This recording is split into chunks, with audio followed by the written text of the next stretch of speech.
U.S. imports. Chinese tariffs will increase to 125% starting tomorrow. China says that's about as high as it will go.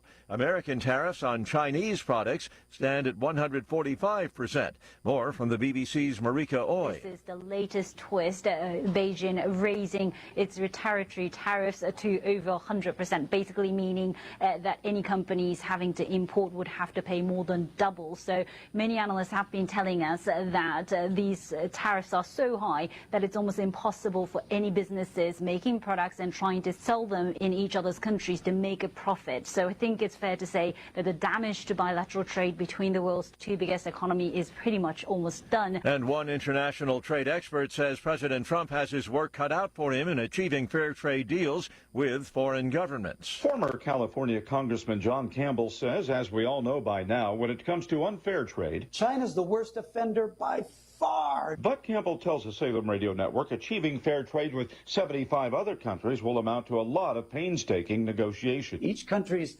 industries and things they want to protect of themselves are different. Campbell tells the Salem Radio Network since World War II, the U.S. has been the only country engaging in truly free trade, and that's put a damper on many U.S. industries. Bob Agnew reporting. Another U.S. citizen who had been imprisoned in Russia is now back home. Asenia Carolina was released in a prisoner swap. The woman was visiting family in Russia. She donated about $50 to a Ukraine charity, was then arrested and convicted of treason.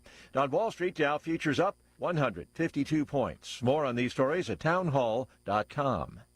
With Progressive, we talk about Relief Factor and how so many people enjoy a better, more pain-free life because of it. If you're dealing with everyday pain, it makes sense you'd want to try it first. Well, Relief Factor makes that pretty pain-free, too, with their 3-week Quick Start Kit for only $19.95, less than $1 a day. Relief Factor is a daily supplement that fights pain naturally. Relief Factor doesn't just mask pain temporarily, it helps reduce or eliminate pain. Visit ReliefFactor.com or call 1-800-4RELIEF, 800-4RELIEF for Relief Factor. Your dog's diet should be as colorful as yours. Dr. Fido's Dog Food Topper, a plant-based topper featuring ingredients from 40 whole foods, just stir into their food to enrich your dog's diet. Vet-developed, dog-trusted. But don't just take our word for it. She's been used to work cattle and lots of miles under her feet, and she is happier on the Dr. Fido's. I've been super impressed with it. Go to drfidos.com today and subscribe to save $20 each month. That's drphytos.com. South Korea's ousted president greets supporters on his way to his private residence earlier today. Crowds chant his name and several held signs with the slogan "Yoon again" written on them as he leaves the residence. In recent days, trucks were seen driving in and out of the wall compound in the Hanam-dong district of Seoul, the site of a massive law enforcement operation in January that led to Yoon's detainment.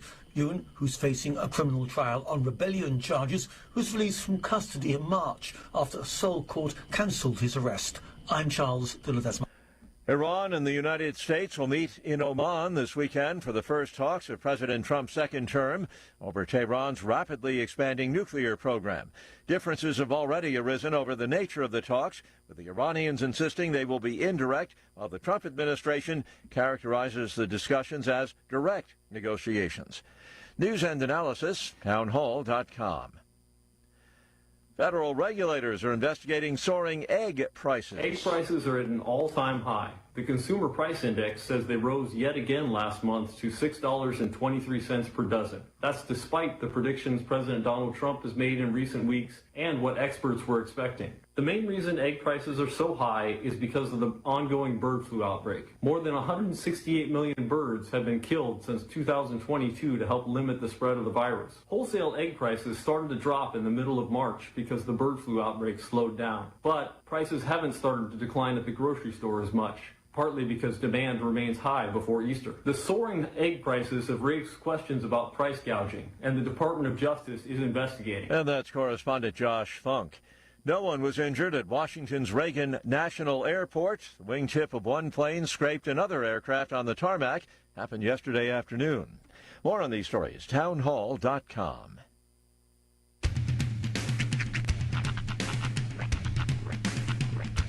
What in the wide, wide world of sports is going on here?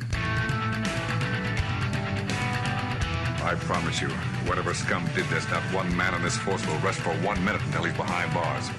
Now let's grab a bite to eat. Yeah, come on. I feel the hot wind on my shoulder and the touch of a world that is older. I hit the switch and check the number. I leave it on and then I slumber. I hear the rhythm ringing through it. Flamenco guitar and cumbia music. I hear the talking of the DJ. Let's have a listen. What does he say? I'm on a Mexican radio. I'm on a Mexican radio.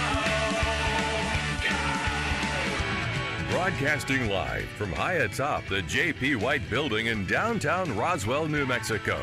It's Mornings with Mike Winters on 106.5 Roswell's Talk FM. Is that what I sound like when I talk? Now, here's your host, Mike Winters. And good morning, one and all. Welcome to Mornings with Mike Winters. I am he. That would be me, Mike Winters. Happy Friday. Welcome to it. Yes. Happy Friday. It's a warm Friday, a warm weekend. Boy, howdy, is it ever going to be warm. Yeah, we're just pushing 100 tomorrow. Last Saturday, the admittedly overgrown weeds in my yard were weighed down with freshly fallen snow. This week? 96 degrees for the high tomorrow, according to my AccuWeather. Yeah, and we might hit like pushing 100. Like I got, let's see, what are they telling me? I saw 98 yesterday. Yeah, now it's back down to 96. So Man. I don't know. It's gonna be hot. What? Can we just plea to the city just for one weekend? Turn the splash pads on. You can turn it back off. It's fine. Just for this one weekend. I don't know if it works that way. I know it doesn't, but still, though. I don't think it's just a switch. I think there's a couple things they got to do. I always imagine, down at City Hall, there's just a wall of switches. They're you know what? Turn the splash pads on. Let's give it to them for one weekend. That would be cool. Or it's just a briefcase of buttons. Uh-huh. The nuclear football, but for like a football. City events. Yeah. Oh, you want that traffic light out? Hold on. No, it's not. Gazebo. Cool. Yeah. That would be cool. That would be awesome. Of all the things that you hear about, the president having and the cool stuff, the fact that he's got the Diet Coke button, I think is maybe the coolest perk of the job. I would have a Coke Zero button for sure. Yeah, of course. Yeah.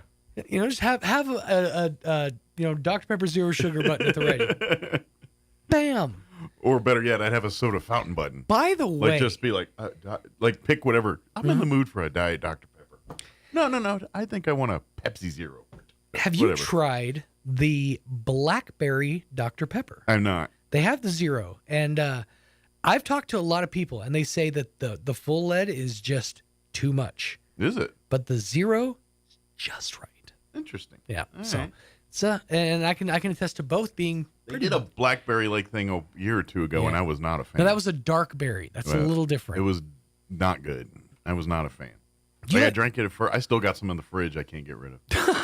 You're still sitting on those cans? There's a couple in the fridge, I swear. That's awesome. There's probably a few other old ones in there, too. We just have a fridge with a bunch of old sodas in there, too. Just sodas. So there's leaded ones that we don't drink, that they just acquire for various reasons. You work with a Roy.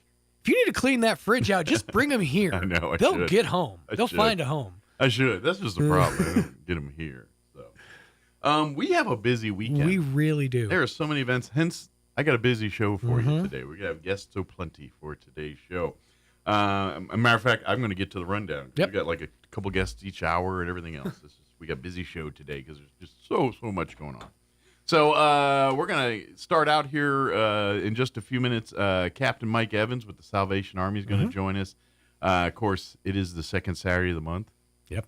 Which, you want to feed homeless, get an amazing breakfast, and it's probably the cheapest breakfast in town. Go to the Salvation Army tomorrow. Yep. For $10, they do a breakfast buffet with omelets and pancakes, the whole job. and all the proceeds go to their feeding the homeless program. So absolutely. So weirdly enough, you can stuff your gut to help feed the homeless. That's right. It's the best form of charity. I love it. So, so we're going to talk with Mike people. and get an update there. Pastor Jim Ridgway is going to join us as well with The Gig. They've got an event, I believe, tonight. I was trying to look around. I couldn't get all the details, but we'll get it from Jim here in a bit. In the 8 o'clock hour, we're going to have the folks, I believe it'll be the sheriff and the undersheriff, joining us from the Chaves County Sheriff's Department, give us an update on what's going on there. And then in the 9 o'clock hour, we're going to start the hour. It's actually Roswell Library Hour because we've got so much stuff going on. Of course, the Roswell Public Library, it's their normal visit, so they'll be here to talk about their little stuff, their events each week and all that. But also with them will be Bob Bose-Bell, who is author. He's got quite an extensive resume here. He's an Emmy Award-winning executive producer of the PBS special Outrageous Arizona. He is also, he's got he's an author. He's an artist. He's known as the cowboy storyteller. Yeah, so he's going to join us. He's going to be doing a art show and book signing tonight at the Roswell Public Library from 5 to 7 p.m.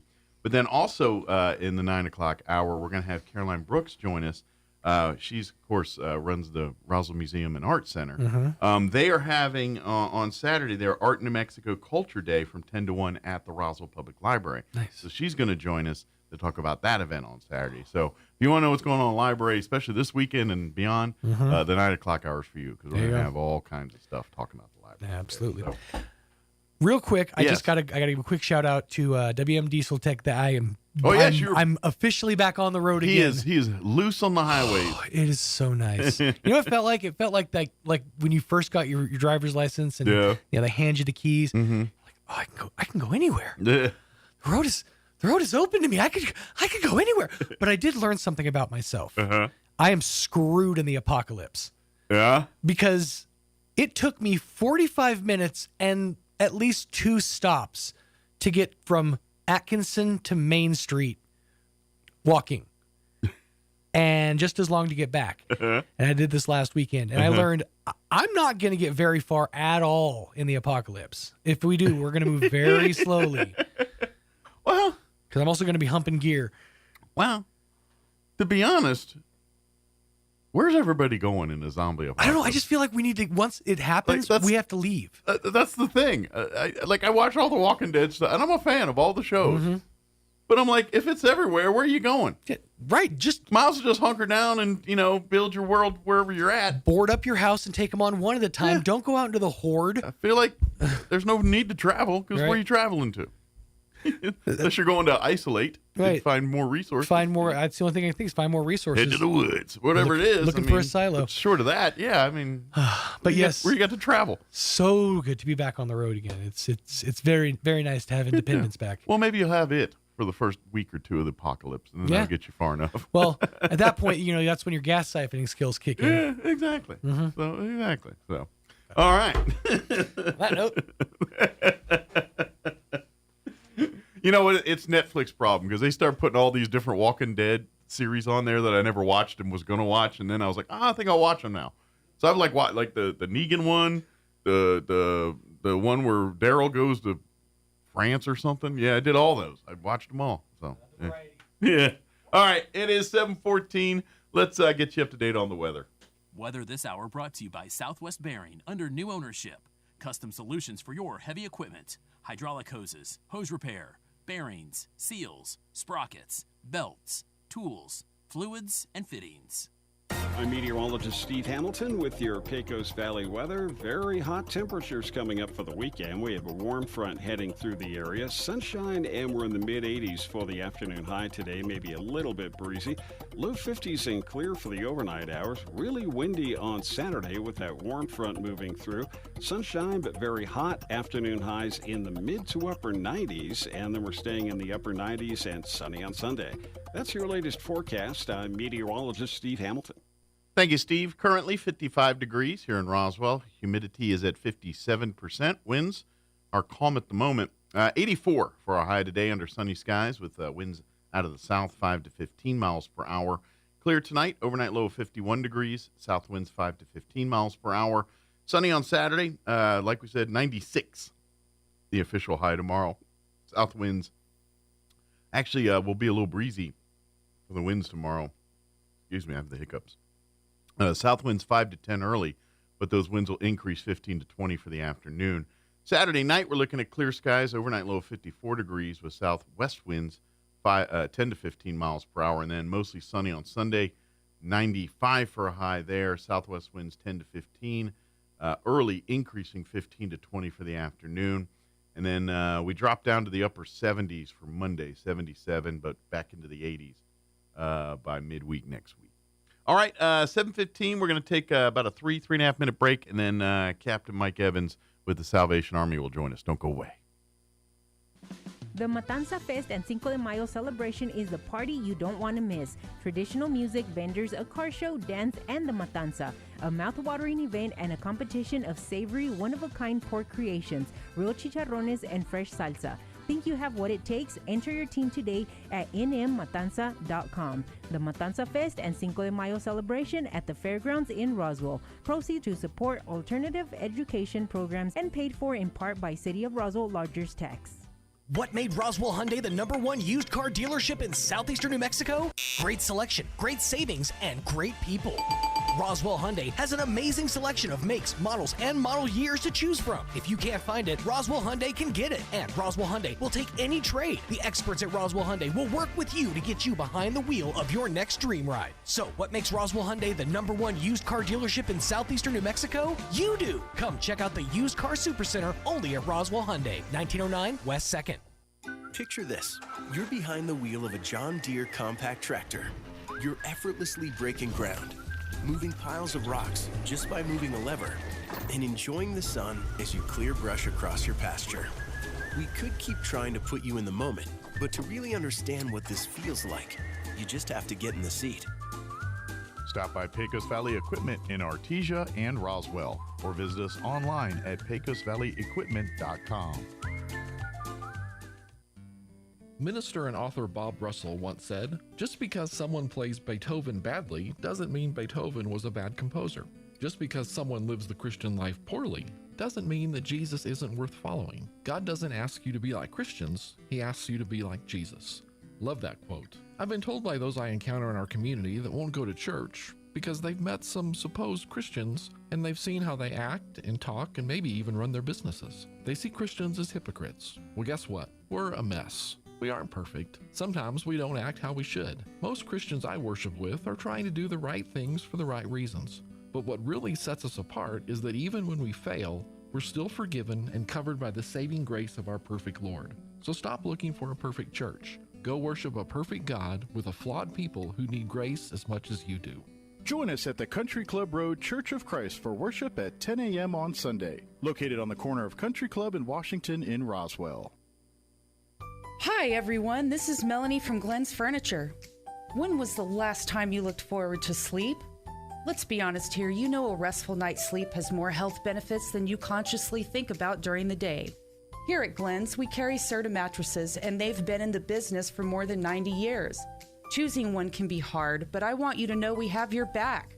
Come see us at Glenn's on the corner of Union and Alameda in Roswell, where delivery is free since 1953. The Eastern New Mexico University System is proud to present One Eastern Day, sponsored by J.P. Stone Community Bank on Thursday, May 1st from 4 to 9 p.m. on the campus of Eastern New Mexico University, Roswell. Come join ENMU for a family fun night featuring food trucks, inflatables, info booths, and live music by Roswell's own Grupo Maldad from 7 to 9 p.m. Bring out the whole family May 1st to ENMU Roswell and join us for One Eastern Day. Visit roswell.enmu.edu for more information. Eastern New Mexico University. Student success, that's what we're about. Here's a Mornings with Mike Winters fun fact. Elephants use these skin folds on their bodies to crush mosquitoes. Mike Winters uses his to hide M&Ms. Here's Mike Winters. And good morning. It is 7:19, and joining us in studio this morning from our Roswell Salvation Army here, Captain Mike Evans back with us.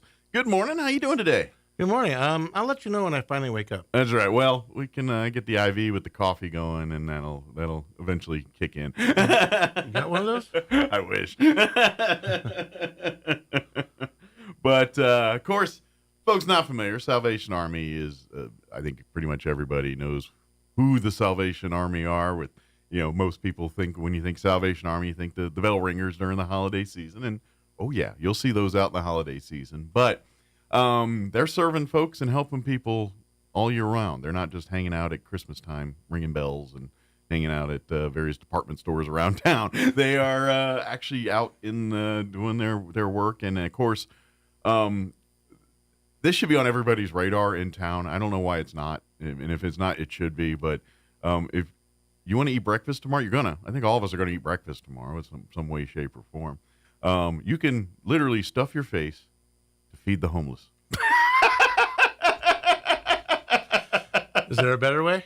That is the ultimate marketing campaign right there. But yeah, every second Saturday of the month, you guys do your breakfast buffet.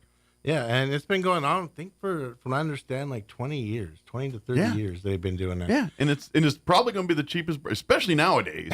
It's the cheapest breakfast in town, $10. And you get omelets, pancakes. It's a whole breakfast buffet there that you get to eat. Right? I mean, that's what, $12 at breakfast, Denny's for their split decision or something like that.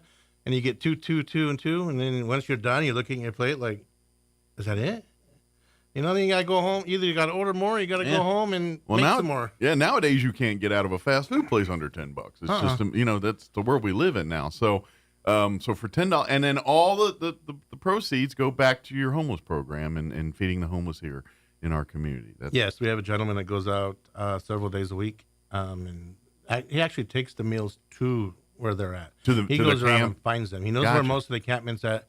But then even after it hits all the main hot spots, the encampments, then he goes around and even looks for more. Gotcha. And then he comes back to our location on College Boulevard, and if he missed somebody somewhere, or if they didn't get to anywhere, then they can show up there and pick up. Stay there till like 5:36, just handing out more and more to anybody that comes. Well, and as I've learned, we kind of like you said, there's the homeless camps communities that kind of, but it's also kind of territory where there's homeless that live or reside mostly in the northern end of town and the southern, and it's really hard for them to get to one to the other. So that's why you guys are both hitting all those places and doing it's kind of the same thing with some of the others groups. It's like, we got to do them in different spots because not all the homeless are here. Some of them are in the northern end or vice versa. He takes about 2 hours. He drives around to all the parts of town looking for as many as he can find and hands out to everybody that needs. And to be honest, for folks that want to help and get involved, unless you're like, be more helpful on the eating end and the donating of food end. To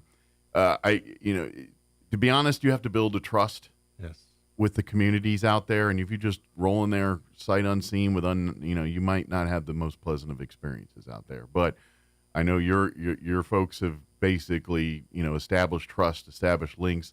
They can go into these camps and feel welcomed, not adversarial. And so,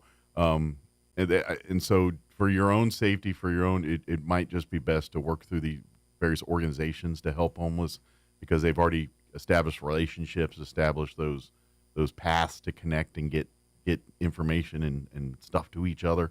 And it takes a while to build that trust sometimes. Oh, yeah. Mark's been doing this for, I think he told me 36 years. Yeah. Not just with the Salvation Army, with other agencies. And so they all know him. Yes. And so it's easy for him to roll up into the camp. Plus, they recognize the van. They know the van because he's been doing this for so long. Sure. That he has no issues. But, yeah, we highly recommend you don't go out and do this on your own. Yeah. But that being involved, if you want to get involved, please reach out. And I know, I'm sure, with Mark, and is it Mark Green? Harvest? Is that Mark Green or is it Granados? Okay. I say Mark, and I'm like, oh, I know Mark. But there's lots of Mark. But get involved with the organization directly. And if you want to get out there and kind of funnel through there, let them be your Sherpa out there to do these kind of things. That's what I'm saying. So. Yeah, Mark, I just call him a superstar. But gotcha. He hates it because he doesn't like the promotion. Well, the fact that I'm mentioning his name on the radio is probably enough too much. But I'm sorry, probably going to hear it now, Captain. Sorry, Mark. if you get a few attaboys, we apologize. No, I don't apologize. He deserves it. But he absolutely does. So, but yeah, and we need more great people like that too. But please get involved and come out and have breakfast tomorrow. What time is the breakfast? I don't have that. It starts at 7 and ends about 11. 7 to 11. So come and go. And I'm going to say, come earlier. I mean, you'll get fed either way. But, if you want to get in on the prime pancake and omelet eating, probably in those 7, 8, and 9 hours. Well, we make sure there's plenty. There's been a couple of times where we started running low, like, say, on bacon. And I've I've taken the van. I can't run that far. I'll take the van and shoot up to Sam's Club and buy another box and come back. And so we make sure there's enough for everybody. Absolutely. You get to eat as much as you want. Like I said, you go to Denny's, you spend the $12 for their split decision. Yeah. Then all of a sudden you're still hungry afterwards, and that's it. You got to order more. Yeah. With us, no, if you finish your plate and you still want more, get up and go get more. The breakfast buffet. Come on out and $10. Eat. Come have some pancakes. Come have an omelet. Come have some bacon. Whatever. Mm-hmm. Or That's all the price of eggs today. Oh, I know. Yeah, they're starting to come down, but still, I'm just telling you, $10. You're not going to get this amount of breakfast for $10 anywhere, and every dime of it's going to help people. So it's a really it's a win-win for everybody here, and of course you have some great sponsors and things that help offset some of these costs for some of the food and things like that. So we're very appreciative of those organizations and companies that help you sponsor some of that. Yeah, we have Kremlin Auto, who's our main sponsor. You might see them on some of our flyers and stuff. They come through. They've given us a lot of money to help pay for the food, some of the food that we do. Yeah. And just help us put it all together. They pay for all them eggs. Yeah. And then we got like Woodman's Life, and we have Ballard's Funeral Home. We got a bunch of local sponsors that kick in too, because they also want to help the community. Absolutely. So come join us tomorrow morning, beginning at 7 a.m. Come to the Salvation Army facility there and have a meal with us here tomorrow morning, and a cheap costing meal, high quality, low cost meal. You gotta be careful to use the word cheap around certain things, but cheap isn't cost. Ain't nothing cheap about it except for the price. Exactly, and you're helping folks. And of course, if you'd like to get more involved, or if you yourself are in need of stuff, don't hesitate to talk to the folks there. That's what they do, is help people, that are in need navigate through life, whether it's help with some power utility bills, things like that.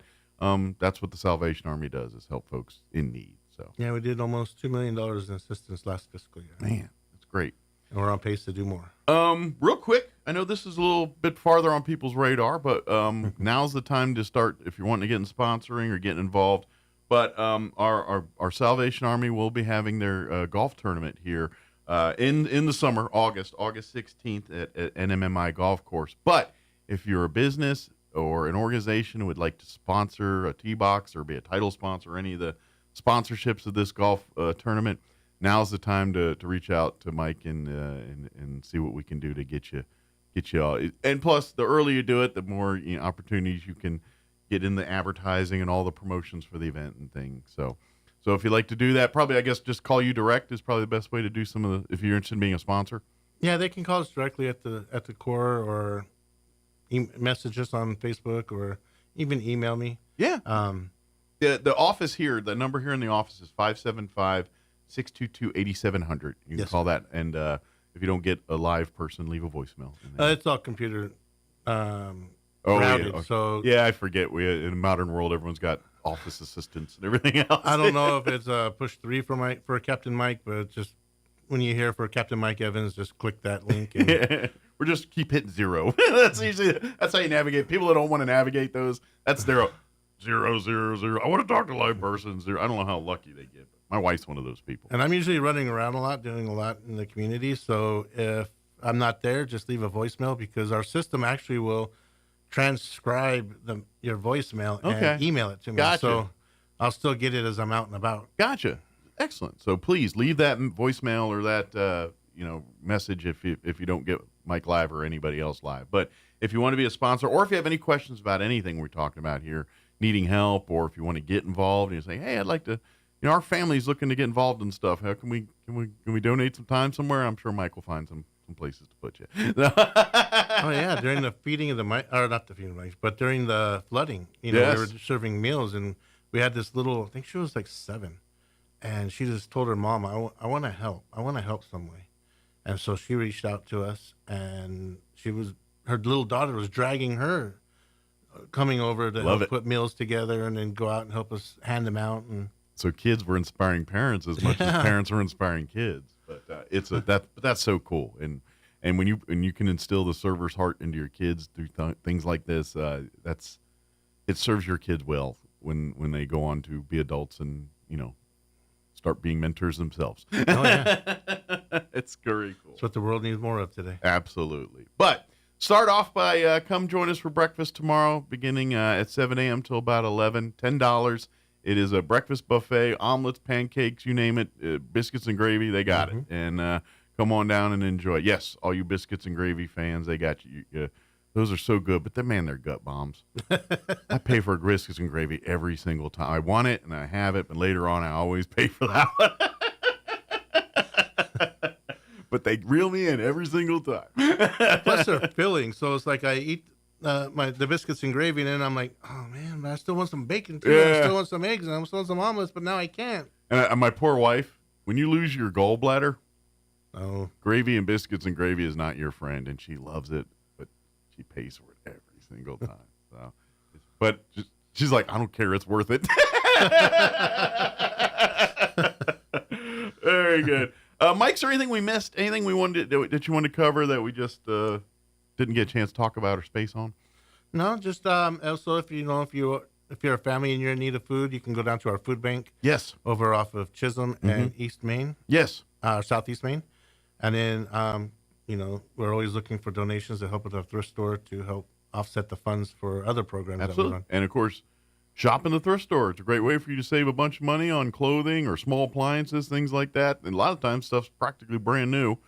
And, and designer brands. Yeah. And you don't pay the big box store brand new price. You got it for pennies on the dollar. And then every dime that you're spending on this stuff goes back to the programs of the Salvation Army. So it's good. It's a win-win once again. And, we try to recycle everything we can, like clothing that doesn't sell. We bundle up into rag bales, and we sell them to really cheap to overseas. And they, nice. So everything still gets used. Nothing gets thrown away. Yeah, it's like everything has a purpose. We find a purpose for it, whether it's a big one or a small one. It's still a purpose.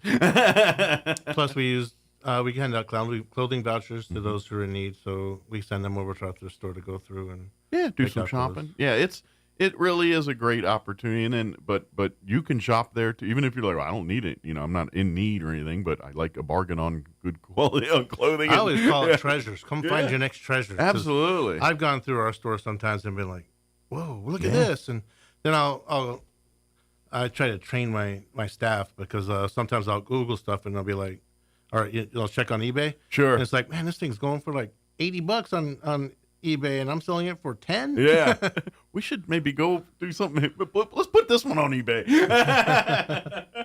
But yes, please, and if you want to learn more about anything we talked about, join us for breakfast tomorrow, and we'll be happy to learn you on it. So yes, if you have any questions about Salvation Army, my wife will be there tomorrow. I'm unfortunately going back out of town again. Oh, you're back on the road. Back on the road, but my wife will be there, and she can answer all the questions anybody might have about us. Awesome. Well, thank you, sir. Safe travels. Get some rest between travels. What's that? Don't take a nap on the road. That's bad. I learned that. I'm still trying to figure out. People keep using this word day off and vacation. I'm still trying to figure out what those mean. Yeah, I understand. I'm going to take one day. One day. What's this? What is that word you talking? Mike, as always, thank you for what you do, and we'll see you next time. Okay. All right. Thank you so much. And stay cool as we get.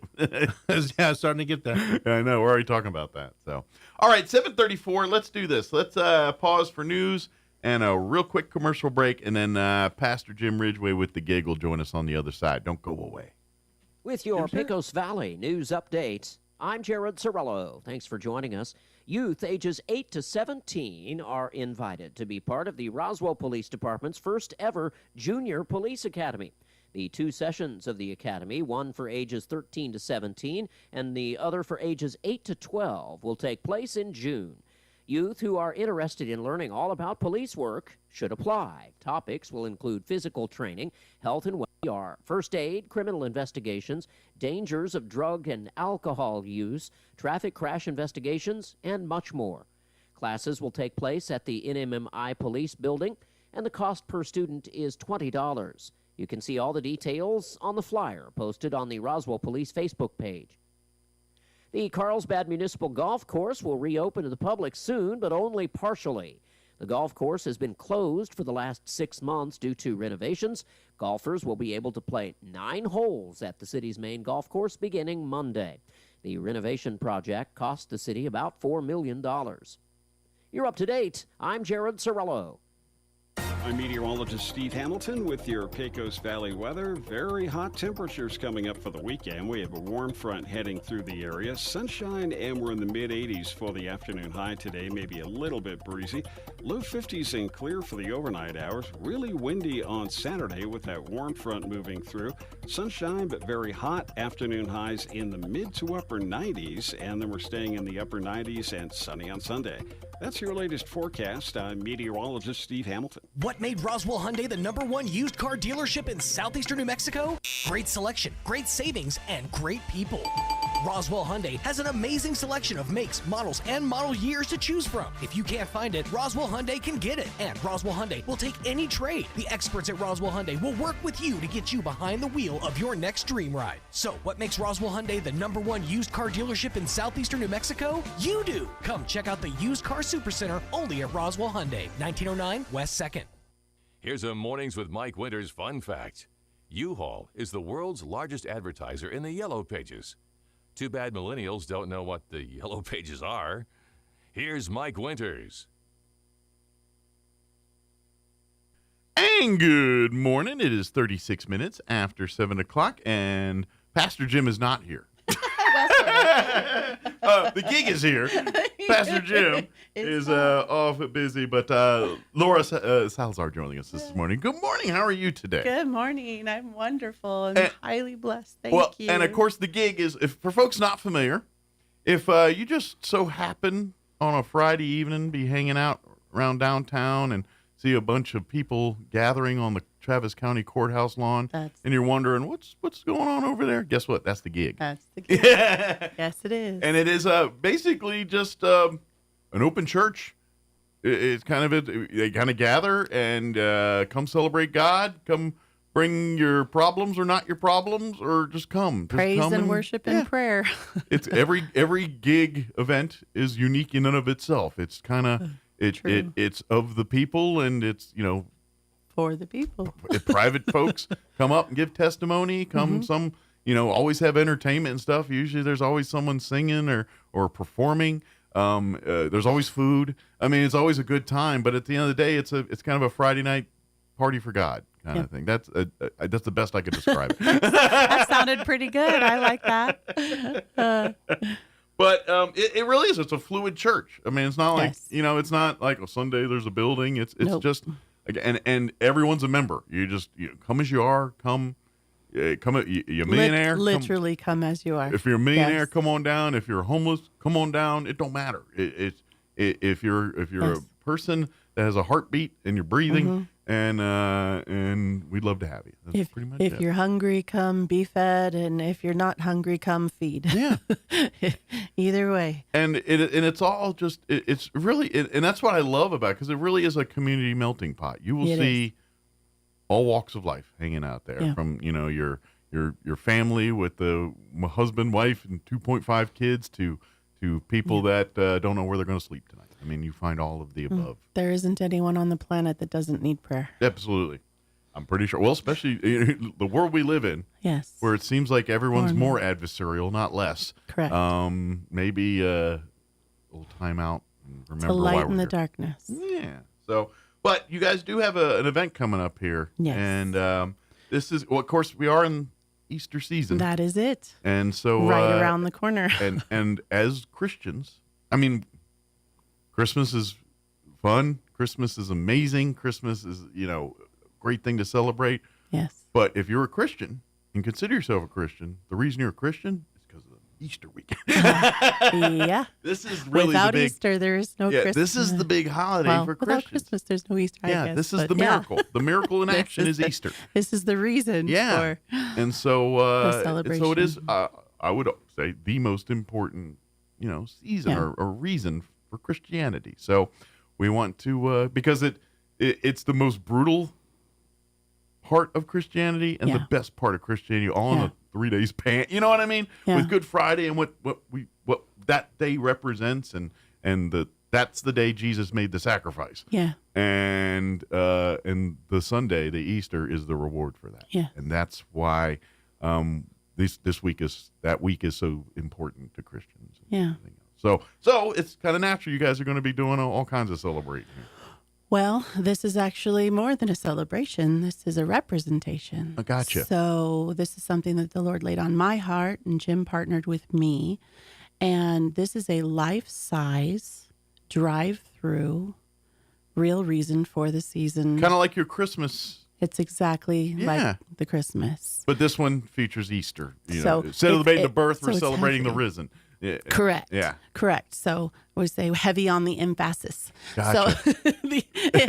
So in Christmas, the emphasis is on the one side. Sure. And then now the emphasis is on the other side. The reason we are So Christians. The reason we are.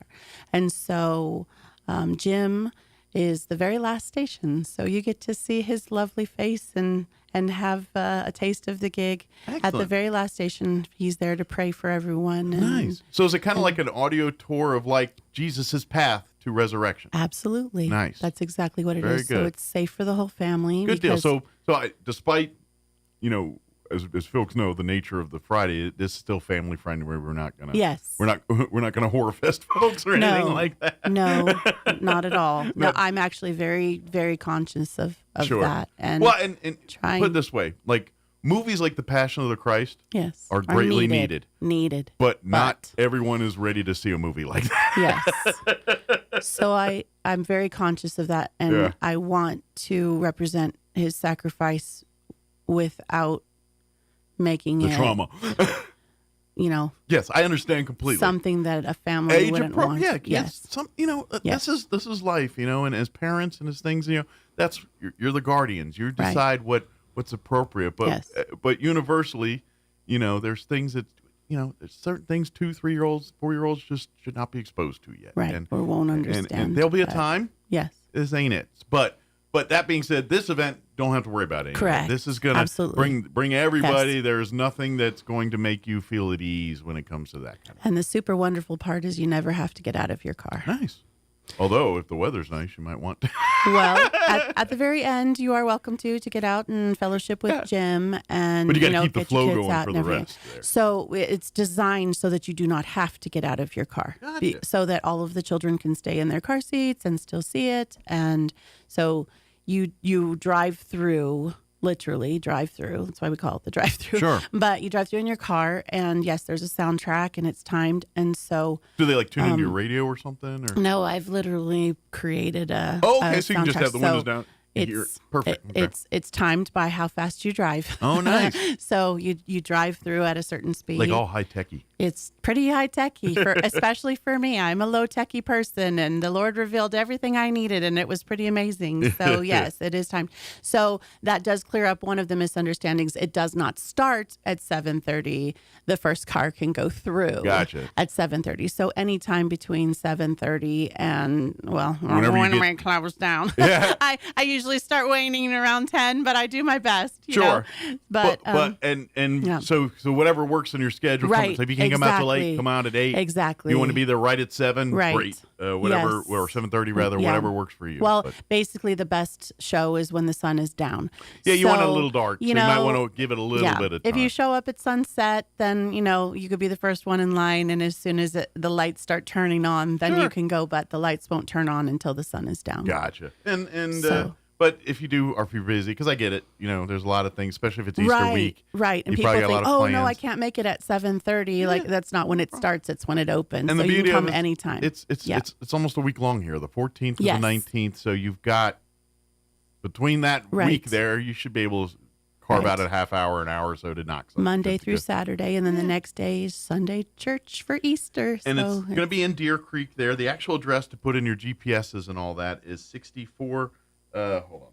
My eyes are being goofy on me. 6439 West 2nd Street in Roswell there. Yes. It's it's same place if you went out for Christmas. Yes. Yeah, it's same location there, but if you did get a chance to participate. It's where the old big truck used to sit Yes. years ago. So and the sign is giant. It says Deer Creek, so you can't miss it. But yeah 6439 West 2nd, and we'll be open from 7:30 till at least 10. Yeah. No earlier than 10. Beginning next week here on the 14th. And on the 14th. So Monday through Saturday is when we open. And, right up in that way. And then your Easter Sunday is ready for church and family. So this is the good gossip. Yeah. Hey, come on in.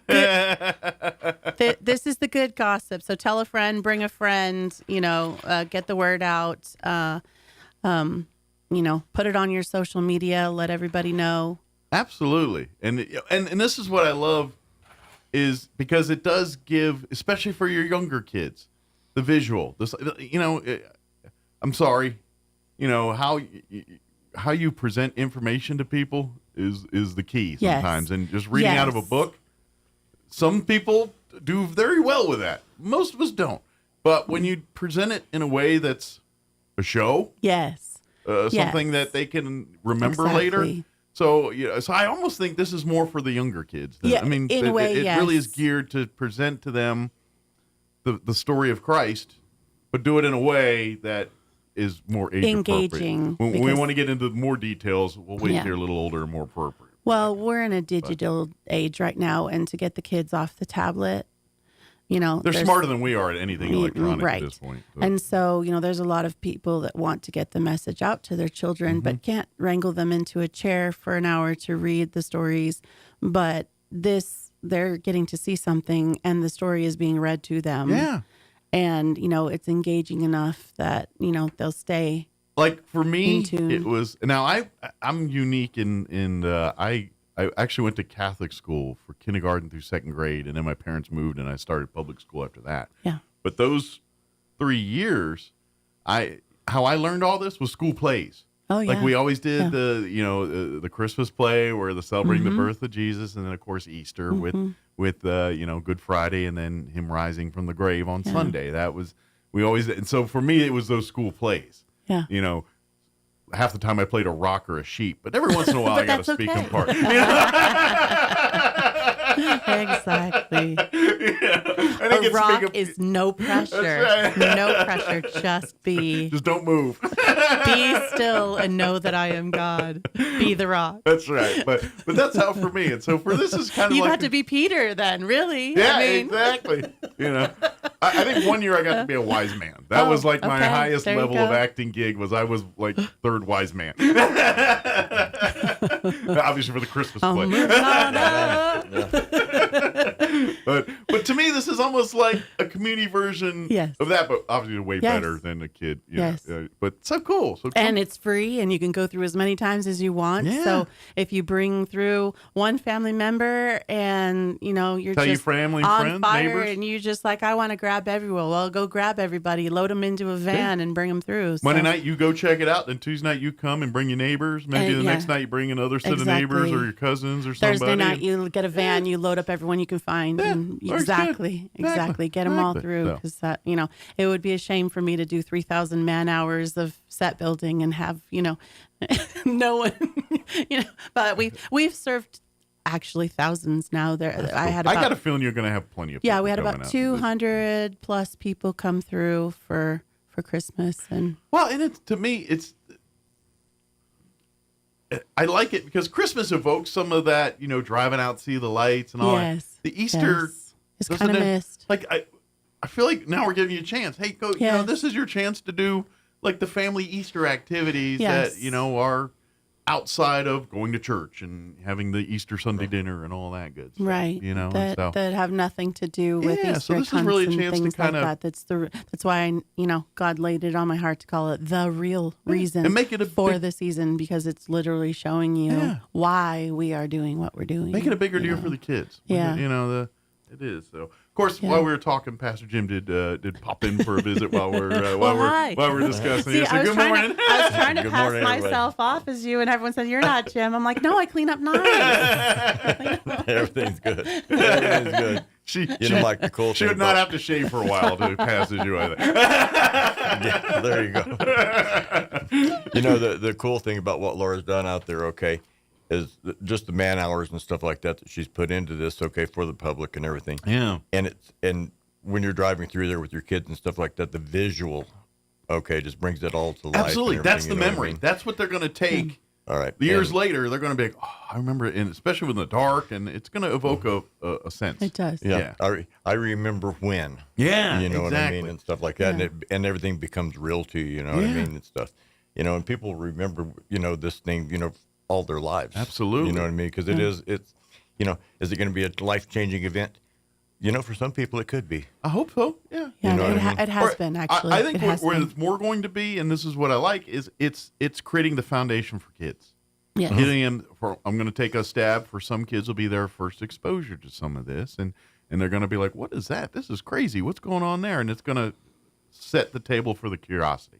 Yes. Right. That's the way I look at it. It's like let's hit them with the flashbang, and then they'll be like, "What was that? Let me tell you about that." There you go. You know what I mean? It opens up the door for questions. Absolutely. And what's crazy is it's done the same with adults. So wait a second, how come you? And I was like, well, here, let me show you. Yeah. And scripturally backing up, because literally nothing out there is not from scripture. I haven't added or taken away one word. It's all I have to be by true the book, to the Bible. literally. Exactly, literally by the Pretty book. much. The only thing added is songs, just so that you have music. You got to have a little you know, entertainment, make it you know, some flow, and but- make it a pleasurable. You know, I've experience. had people. Well, how come you did it? I said because I took it exactly word for word, like exactly, and so This isn't a dramatization. No, this it's is not. out the book. And what's crazy is because everything has been prayed over, and every detail has been, agonizingly prayed over and made sure that it was right. And so I've seen adults go through and just come out weeping on the other end because and they're people of faith. I've read it a million times, Yeah. but the thing is, she goes, you see it at night and everything else drops away and you're there. Well, And you're literally living the moment that it happened. Sure. Because and there's like, I know it was a mannequin, but, But, yeah. I was there and it was evokes it. happening, Yeah. It's a personal experience. It's a personal experience. Yeah, it really is. and to be honest, that's what faith is all about. It's Yeah. a personal experience, and so it's a chance to kind of give a visual Yeah. of your own personal interpretation a little bit, if that Yeah. makes sense. Because So- I'm sure we all, at some point you think about, anytime what Yeah. must have been like, and what was Right. the, what I mean? It's just we all have those thoughts, Exactly. and so now that kind of puts a footprint or a stamp on that a little bit, and that's why I think It it is does. powerful. But Yes. that's why I think it's important for kids to see that it's like Right. this is like as a man in his 50s now, I remember some of those formative things and I remember what stuck with me and what hasn't. Right. And that's why I'm thinking, like, you hit your kids now, it will stick Yeah. with them because Yes. I remember when I experienced similar things at those ages and how it's impacting me today, and I feel like it's going to be the same for them. So Yeah. so come and Thank be a you for part. that. Yeah. Well, while we Yeah, got you here, Jim, thank what's you. anything on the gig front that we want to put on people's radar? Well, we went down to the clerk's office the other day and turned in, my request for the dates for the gig this year. Yeah. The God Inspired Gathering. And Emma called me and said, I did the best I could. I was asking for 25 nights this year. And she said, I did the best I could. She said, all I could get you was 24. Oh, and I said, bummer. that's going to work. We'll have to take it, I guess. Well, we're going to take one night off. Sorry. That's going to work. But Give it to Cat Mike. He needs some night off. Right, exactly. He doesn't know what one of those is, but I was right there with him. Like, no, you're right. What is that? Yeah. But anyway, and this year we're doing some 2-nighters and some 3-nighters down at the gig. We're doing some little mini revivals and stuff. Good. Salvation Army has asked if they could join back up with us again. Love I it. told them absolutely. Food Not Bombs is going to be coming down, giving out some food and serving food. Christ Church, Pastor Lonnie's going to get their youth group out there. It's the ground roots of our community that really every single time when this community needs, they rally the troops, they roll up their sleeves, and they get to work. Everybody gets together because, like I say, it's all about Jesus. You know what I mean? And that's what we're trying to do is win some people to Christ. Well, it's a party every Friday night, so be on the lookout. And of course, we'll get Jim in here as we get a little closer to the summer events and Friday nights back out on the courthouse and all that. Yes, sir. Yeah. We start. We're gonna kick off the second week in May. Good deal. You know what I mean? So we're just have a great time in the Lord this year. So to wet your beak in the meantime, yes, is come on out next week again. The real reason for the season, Journey to the Resurrection. This is the second annual, and so if you've been a part of the Christmas drive-through event, then come be a part of the Easter one. It's going to be happening all next week, April 14th through the 19th, from 7:30 to 10 each night, out at Deer Creek, 6439 West 2nd Street. If you want to put that in your GPSs and all, that's at the west side of 6 Mile Hill. Just you're heading out that way. You can't heading out towards Ruidoso. You can't miss it at night. You'll start seeing a gathering of people and things. Just kind of you'll start seeing the lights meandering towards that way. You'll find it. And then of course bring the entire family out for a drive-through event. It's going to be complete. It's free. Doesn't cost anything. I imagine if you'd like to leave a love offering or something, there will be an opportunity to I never ruin anyone's opportunity to sow seed and have blessing. Well, it does cost money to do these things. And I know you're not swimming in like Scrooge McDuck, swimming in the vault full of coins or anything like that. It's too cold. I prefer. It looked so pleasant when he did it, but I'm sure it's not. I know. Too cold, too hard. Yeah. But so if you'd love to do that, please. But please, if you don't worry about it. Come as you are. Come out and come experience No need for this. Makeup. It's dark. Yes, come. Bring your family. Bring your friends, and hopefully, it'll be a family tradition. Yeah. This is what I want. I want it to be a family tradition that every year you come and see what's new. But I also hope it'll also evoke that one question, that sense, that foundation. All you need is to open up the door with one question, Mommy, why? Yeah. And there it is. And then you'll spend the rest of your life. That's the beauty of it. It's as simple as it gets and as complicated as it gets. You know, you can make it what you will. There it is. The more you know God, the less you know God. And so this is always been my thought. It's like, yes, and I love that you pay attention to detail and but if you miss a detail, it's no big deal. Right. If you get the big one at the end, then you're good. Yeah. So if you do miss one, don't feel upset or feel like you missed out. It's okay. Guess what? Christians have missed details all their life, and they're still working to figure those out. That's the journey. Well, you can also take the path of Jim and go through 3 times, and on the 3rd time, he came and looked at me, and I said, "Oh, yay! This time you actually looked at me," because I can see by the look on your face that you paid attention to the entire thing this time. Nice. So 3rd time's the charm. So if you want to come through, you can come through as many times as you want. Exactly. If you missed, what was I doing again? I go back around. Let's go see. Yeah, absolutely. I've had plenty of people who have gone through 3 and 4 times. Well, and that's the idea. They've just like, I need to bring this friend through, and I need to bring this friend through. Well, it's the reason. I look at it the same thing. You go to church, same thing. You go to church, right? Even though on you're one Sunday, it's because it's a lifelong path. Yeah. And this is and just enjoy it. That's what Yes, it's a lesson, and we want to teach, and we want to expose people to why we are Christians. At the end of the day, this is a fun family event. Come and laugh and have fun and enjoy yourself. And it's That's Roswell, what it's so hey, it's something to I know it's a weighty message, but this is a fun event. Yes. That's what we're talking about. Mm-hmm. I've been through, like Laura said, I've driven through multiple times, and it's like you watch a rerun of a movie and stuff like this.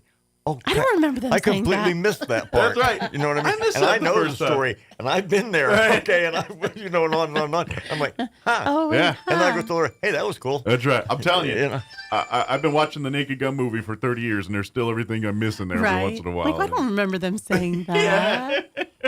Well, and here's the good thing also is that, even if you have come through before for Christmas or last Easter, I change it every time. Oh, yeah, it's a different. I add to it every time. Now, the time. end of the story is the same, but. But so what I'm doing, but some of because the visuals. My very first one, I only had 9 stops. Okay. Because all I had time for. So you're adding more. I've added more details. Yes, to the story. I'm up to 16 stops now. So if you saw it the very first Christmas, you're thinking, "Oh, I saw it. I don't need to go again." No, you need to go again because the story is now almost double told. It's not that the story has changed, is that more We've added to it. details Yeah. to the story have now been You revealed. kind of were getting maybe So- a certain level version of the story. Now you're getting a more in-depth level. The more visual and more visual, more visual. More deeper, Mhm. more connected. So good deal. Yeah, more pieces of the puzzle have been put in place.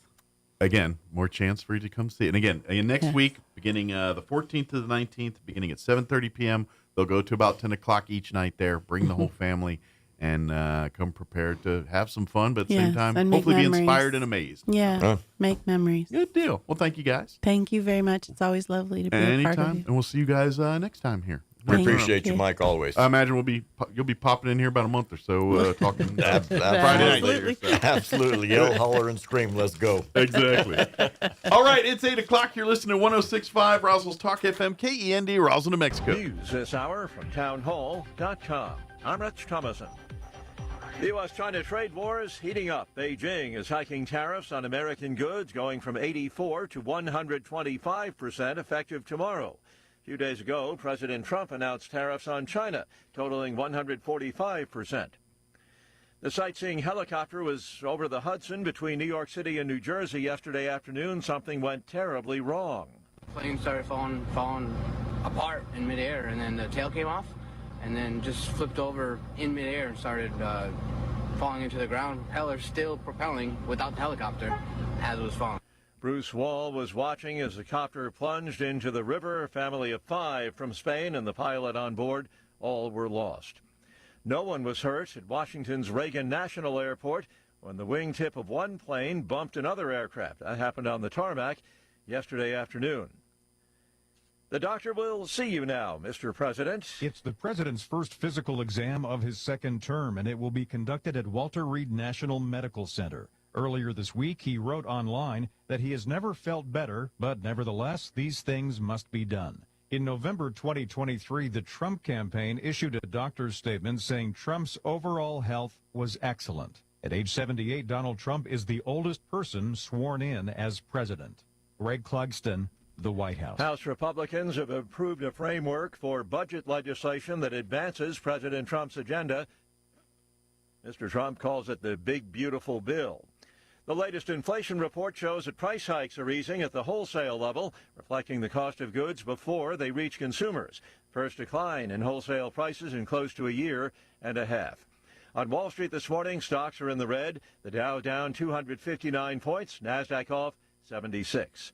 More on these stories at townhall.com. Here's an important message from the Diabetes Solution Center. Do you like pricking your fingers to test your blood sugar levels? No one does, but it's important to maintain your health. And now, by wearing a small remote device called a continuous glucose monitor, or CGM, you don't need to prick your fingers anymore. It's easy to use and helps you make more accurate diabetes treatment decisions. If you are testing your blood sugar 3 or more times daily, injecting insulin, or using an insulin pump, call the Diabetes Solution Center right now. And if you have Medicare or most major insurance coverage, you may be able to get a new CGM at little to no out-of-pocket cost. Shipping is free, and we'll even bill your insurance company for you. If you are testing your blood sugar 3 or more times daily, injecting insulin, or using an insulin pump, call the Diabetes Solution Center right now to learn how to end the painful finger sticks and get your own continuous glucose monitor, or CGM, at little to no out-of-pocket cost. The Supreme Court says the Trump administration must facilitate the release of an illegal alien who had lived in Maryland before being mistakenly deported to a prison in El Salvador. The family of Kilmar Abrego Garcia, Salvadorian citizen, had challenged the legality of his deportation. His lawyer said he was married to an American and had no involvement with organized crime. He was, however, arrested and sent to a maximum security prison in El Salvador, along with more than 200 other migrants. They're all accused of being members of the MS-13 or Tren de Aragua gangs. The Supreme Court ruling could lead eventually to his release, but the court also said that the district judge may have exceeded its authority in its ruling. The BBC's Leonardo Rocha. Prince Harry has met with war casualties in Ukraine, part of his ongoing work with wounded veterans. The Duke of Sussex is a veteran of the British Army. News and analysis, townhall.com. And what a game it was for a young baseball player. Marion Boyd became the first minor league player in several decades to steal 6 bases in a game without getting a hit to get on base in the first place. Boyd pulled off the feat for Beloit in a game against Cedar Rapids. He reached base on a fielder's choice, a walk, and he got hit by a pitch. He then stole second and third base each time. Boyd is part of the Miami Marlins organization. He has stolen 98 bases in 203 minor league games. Jason Walker reporting. Workers have recovered thousands of gallons of crude oil from an underground pipeline spill on North Dakota farmland, but it's not clear exactly when oil will again start flowing to refineries. The cause of the rupture along the pipeline near Fort Ransom, about 60 miles southwest of Fargo, is under investigation. More on these stories, townhall.com.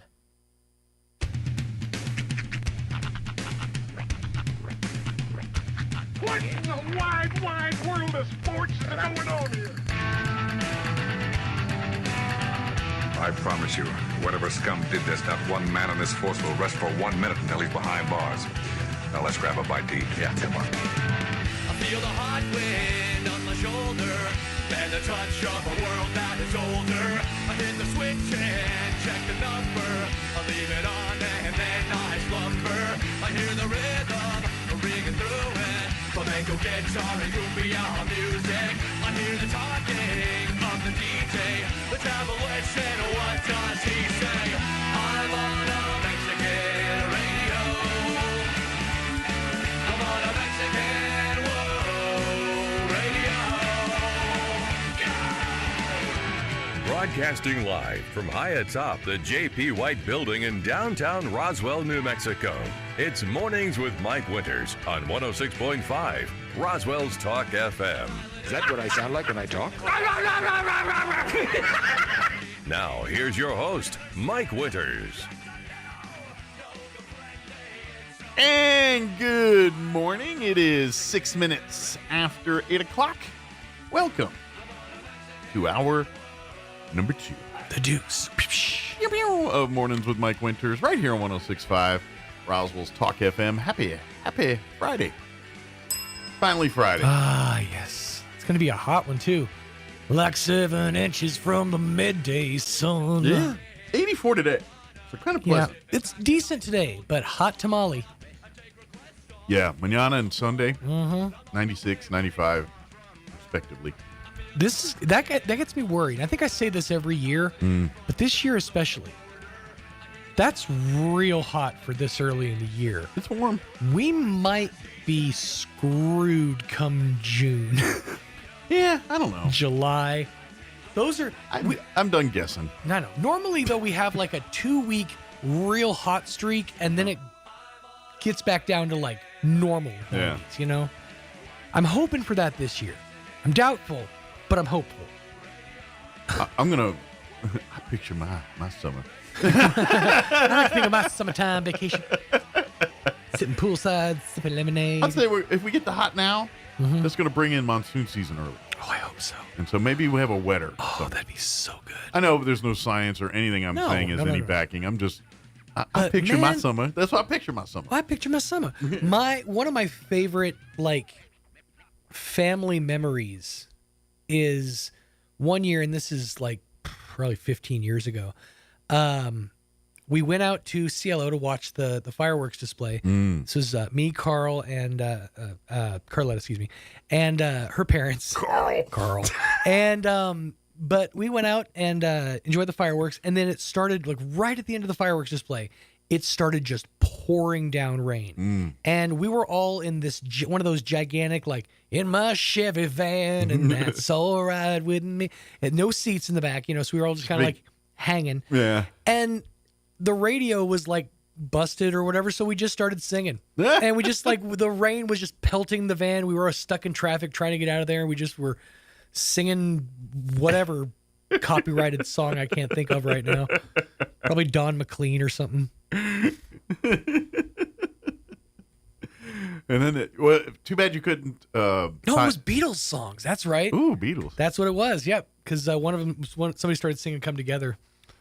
I'm gonna Did you see any of the fireworks show? Oh before? yeah. No, it was almost the end. Wonder, was that the year where they threw some Beatles songs in? Maybe That might have been why we were doing it. Yeah. I just seem to remember. But yeah, just that was like that was prime monsoon season for this area, and I don't remember it ever being like that since. That's why it stands out as such a vivid memory. I remember, like a couple years when I did the Artesia show. Mm-hmm. Back in those days, Mike Deans, if you all know him, Deans, he's Deans Electric. Deans Incorporated. Yeah. Mm-hmm. For about, I don't know, 20 years there, he was like the fireworks guy for Artesia, and he literally took all the classes, and he went big, and he would put out, like, this dude would drop, I think, like $100,000 every year on a fireworks show out there. And boy, howdy, was it good. And and this was, like, he was doing the computerized and all that stuff, sure, kind of before it was a staple. You know what I mean? It was when it was like, ooh, dang. Yeah. And so we would, do our music to it. So we always got, because we played the music on the country station during the fireworks show.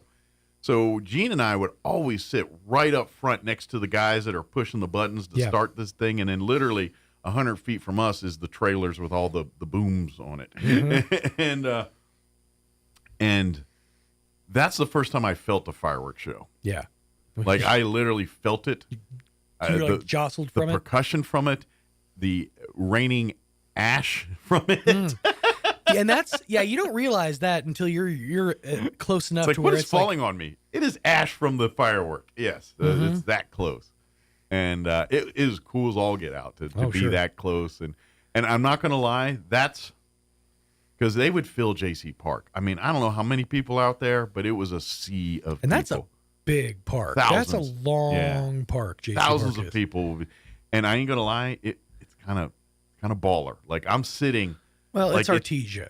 Well, but I'm. It's how they roll. I've never, like, if you ever wanted to see what it felt like to be like Taylor Swift standing on a stage looking at people, this was the closest I ever got to firsthand experience. Something like that. Okay. Because I literally was sitting at this table talking. They have speakers projecting my voice in the crowd, and I turn around and all I see is heads and people. You can't see nothing past. Right. It is.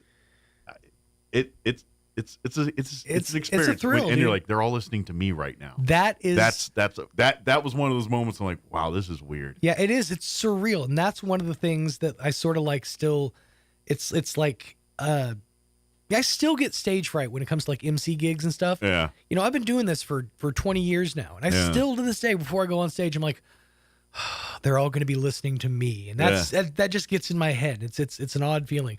And I was actually telling somebody about this. One of the weirder ones was when we used to do Hike It, Spike It. I would be on a main mic, me or one of the other guys, and there would be just a 0.7 second delay to the speakers that were broadcasting. And if you've ever done that, like that drunk talk app where like it feeds your voice back to you just like 0.7, it was exactly that. So I had to do the old broadcast move. I had to go like this. The ear. Yeah. Like, good afternoon, Hike It, Spike. So I had to like literally go hand to ear to make sure that today is the day. Make sure I was like, this is going to be a good day. Yeah, I had to make sure that wasn't going to happen. So, but it is surreal. It's a fun experience. Yeah, it is. That was that one moment where I kind of like, whoa, because. And I'm aware there's people that do listen, and I find out I screw up, man, that phone blows up. I get it. But it's different when you're alone. And I say this all the time. I sit in a box and talk to myself. Yeah, that's how I look at it. When you're alone in your room, you don't think about that. I'm on broadcast radio right now. Right. You kind of have to not think about that in order to do what we do. But when you are out in it, it's a different beast. It does hit different. It does. But yeah, because I can pretend here. I don't know if to pretend is the right word. I just, you're not in my face. Therefore, I'm in theory you're there or not there. Right. I don't know. I'm protected by not hearing your response to me, which is another thing. Another reason like why stand up is that same kind of like level of thrilling. You're like, I'm getting your immediate response to what I'm saying. Yeah, another unique thing about this job is something that because you and I talk a lot about, on this radio. We talk about ourselves.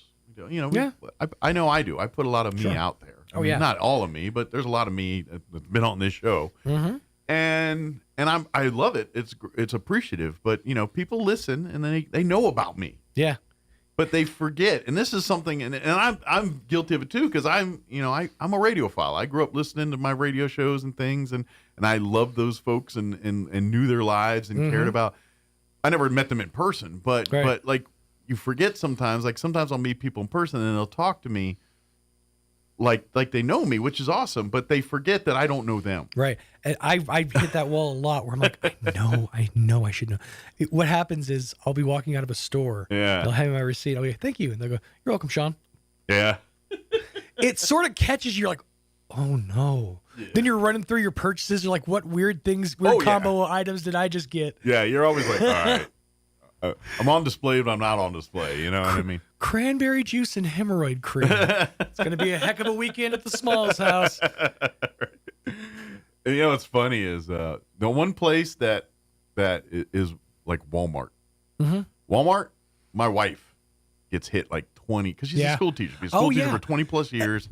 She's taught a lot of people, and we can't go to Walmart without someone running in, one of her former students or a parent or somebody or a teacher, somebody adjacent to her. One of the more celebrity adjacent experiences I have ever had is walking with Carletta's mom through Walmart, because she used to work at Allsup's, and this is like when she was prime at working at Allsup's. When you work at a convenience store, you just know everybody's stories, because you become like a 5-minute therapist. Right. You're like, let's do your purchases, and then through small talk you learn stories about people. Oh, absolutely. Yeah. I mean, that's kind of how it rolls. It's very much that way. But this job is very much that. And, 100%. And I love it most of the time. I mean, every once in a while it does bite you in the butt, but I do appreciate that kind of thing, and it does give me a sense of, all right, maybe I'm doing a good thing once in a while. Maybe it's a positive thing that I'm putting out there and not just my voice in the ether. Now, don't get me wrong. For every one of those, there's about 10 other people. You should do this, or I don't like this, or you do this. You laugh too much. You do this too much. That's most of it. Oh, I see. Here's the thing. I'm convinced there was opinions. People are saying it. I just never say it to my face. Oh, sometimes they do to me. And I choose to not read comments, so Sometimes they do to me. It's fine. It's part of the gig. Yeah. It is what it is. All right. I know Charles is here.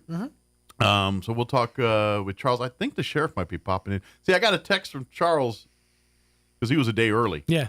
And then the sheriff hit me yesterday. Hey, we on tomorrow? I was like, yes, we are. So I think they're both going to be popping in. Nice. And if not, Charles, sheriff might be coming. The fearsome twosome of law miscommunication. But anyway, we'll talk to the sheriff's office here in just a bit. Before we do that, let's get you up to date on the weather.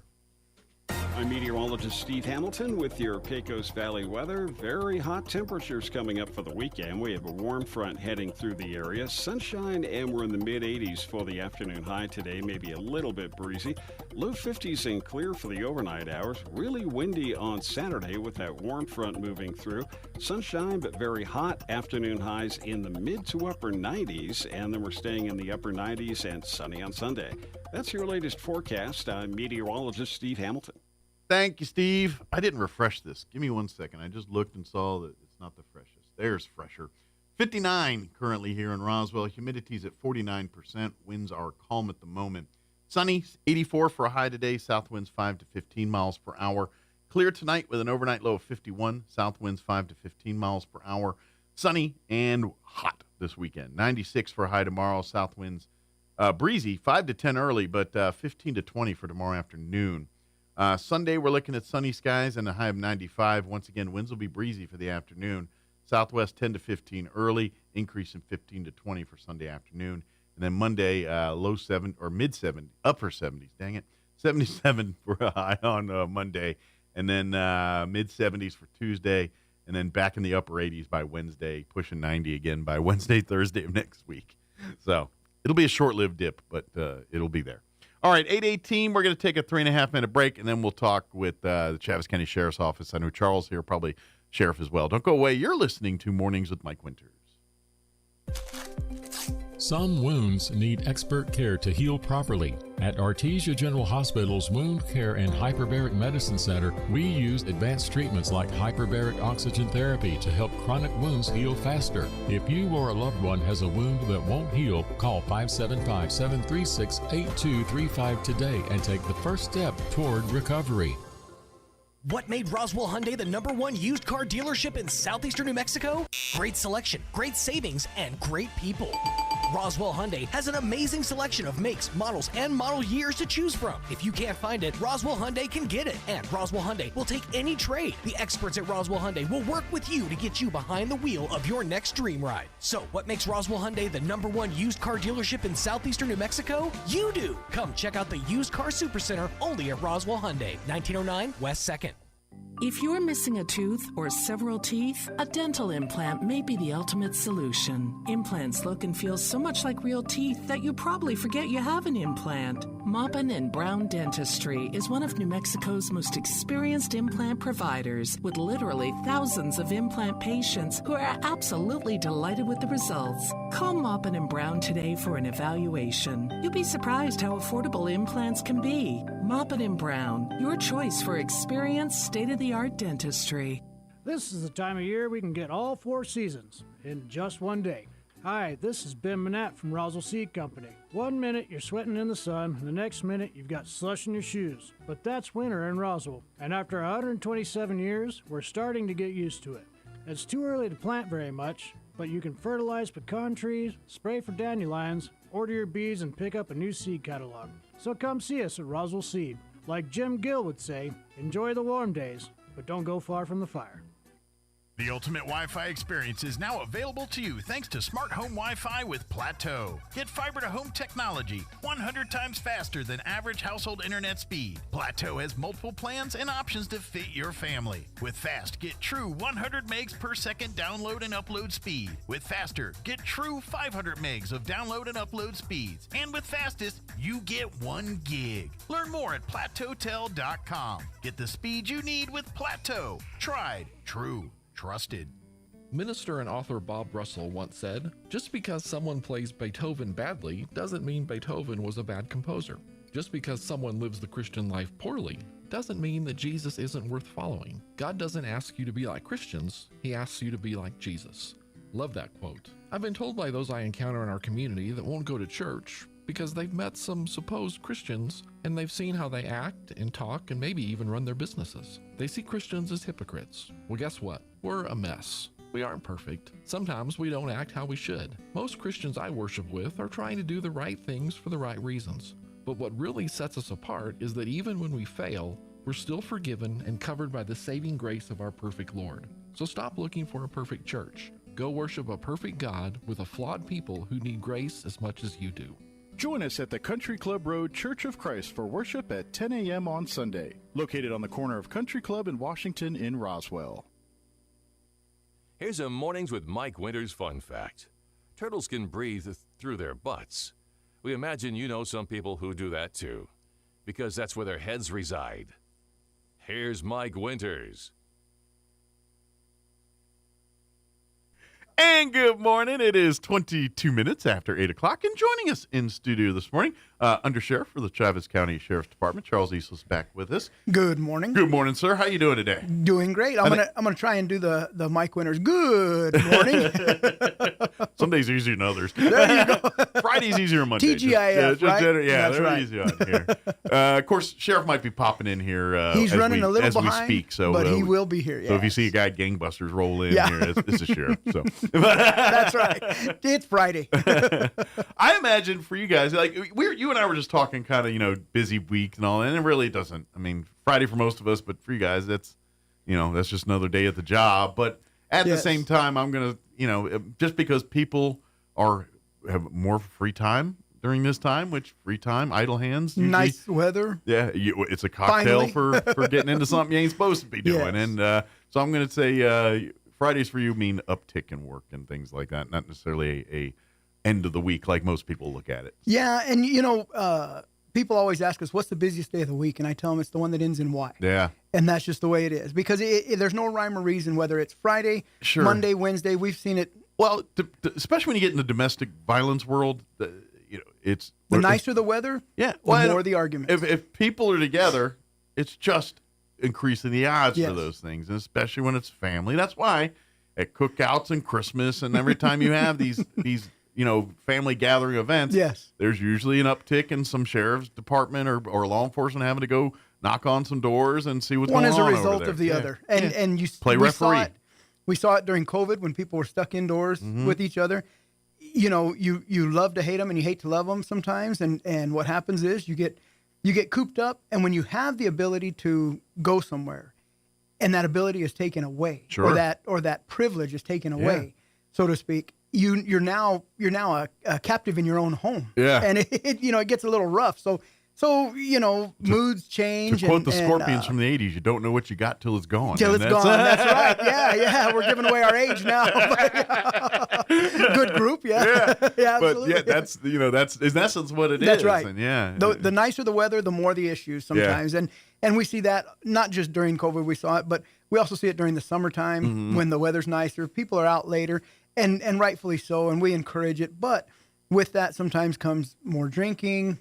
Absolutely. And then once you're drinking, then obviously judgment gets impaired. Yes. Hence the domestic things, and I guarantee 99% of the time when they roll up on a domestic violence thing, alcohol or drugs has played a part in it leading up to that visit. In the infamous words of Ron White, had the ability to, or had the right to remain silent, just didn't have the ability, right? Yeah, exactly. It is.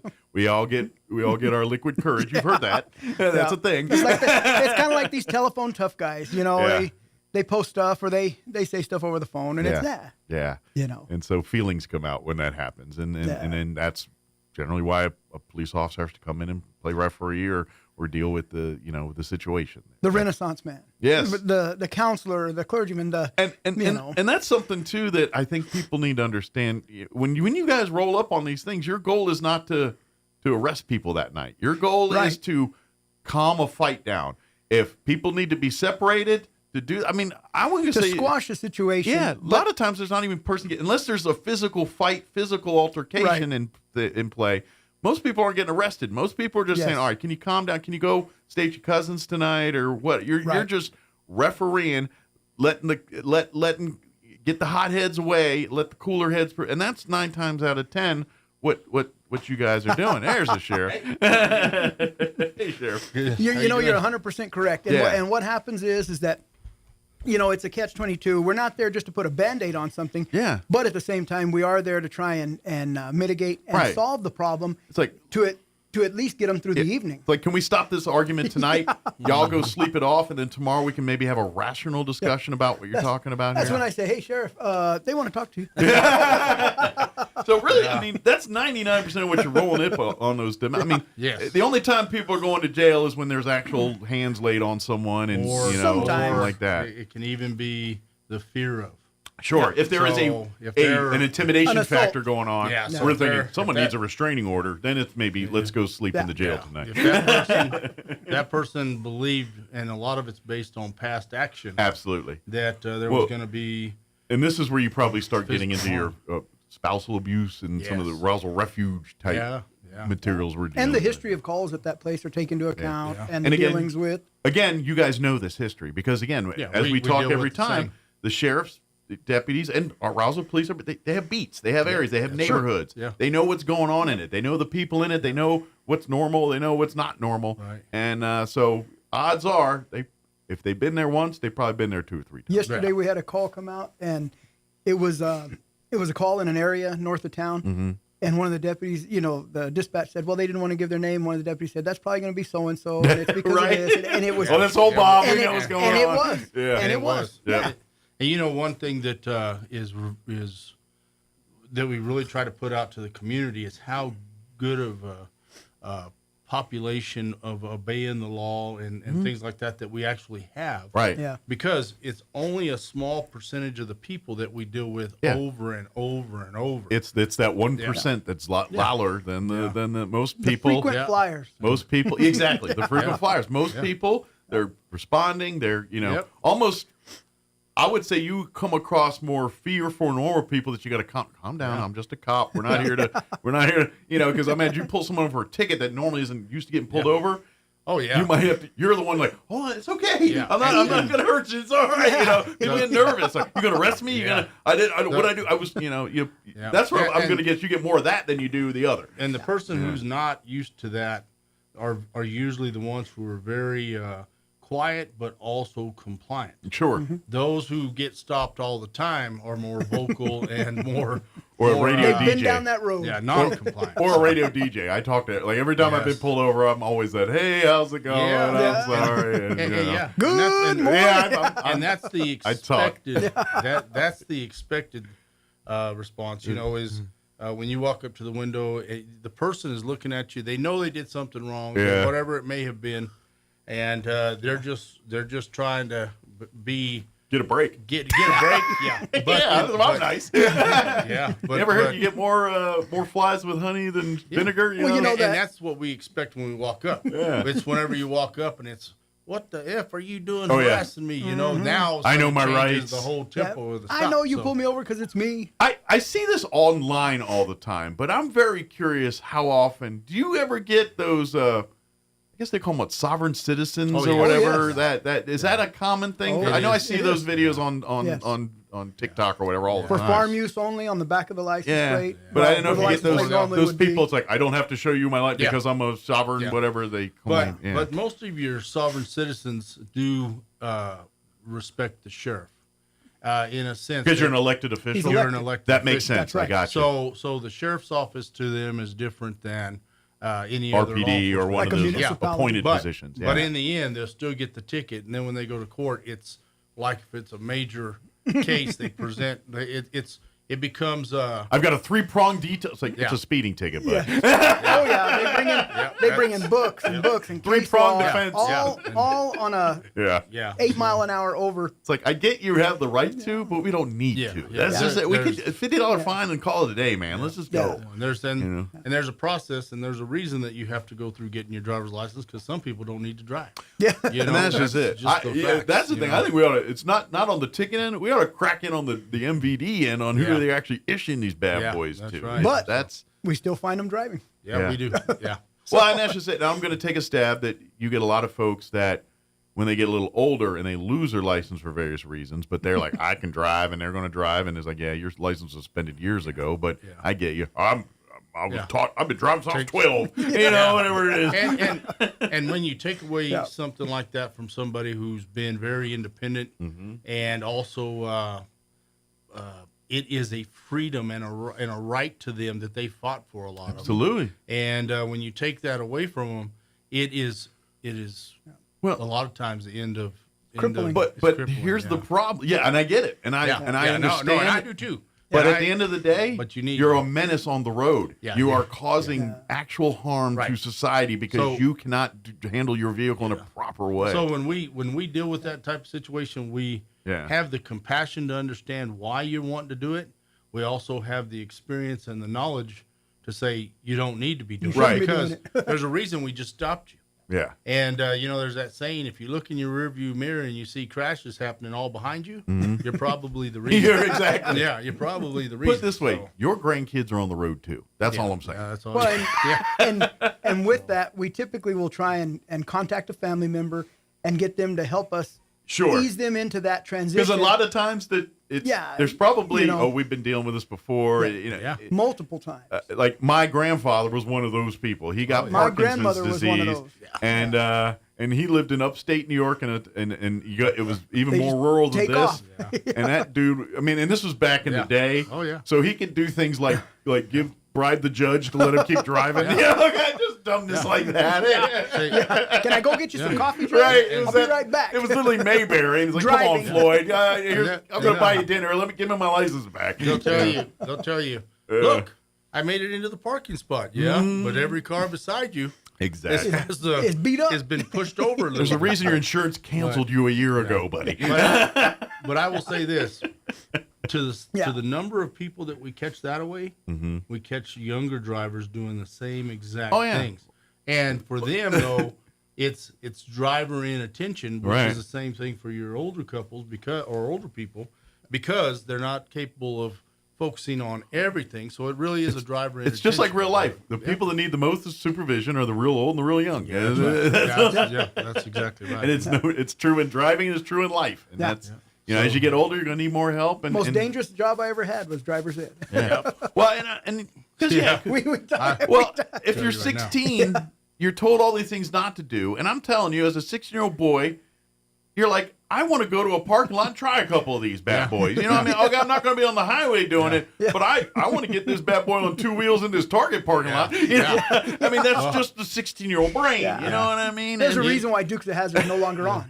Well, you know, we what's the craziest thing is my entire career from the time my kids were just born to now, to ride with them is crazy for me, right? Oh, yeah. But I can get in a car with a deputy who I just brought on and go 100 miles an hour to a call, and I'm comfortable. Right. Well, it's Then all about at experience. 25 miles an hour, I'm like, oh my God, watch out. You know, they're like, get out of the car. I know You exactly.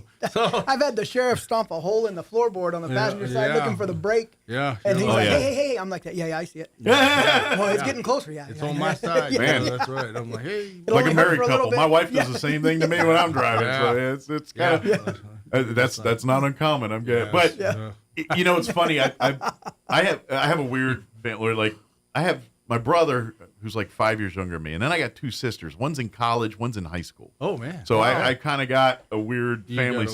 But just past Christmas, my sister in high school is now getting her learner's permit, and so the brother went out driving with her. Right.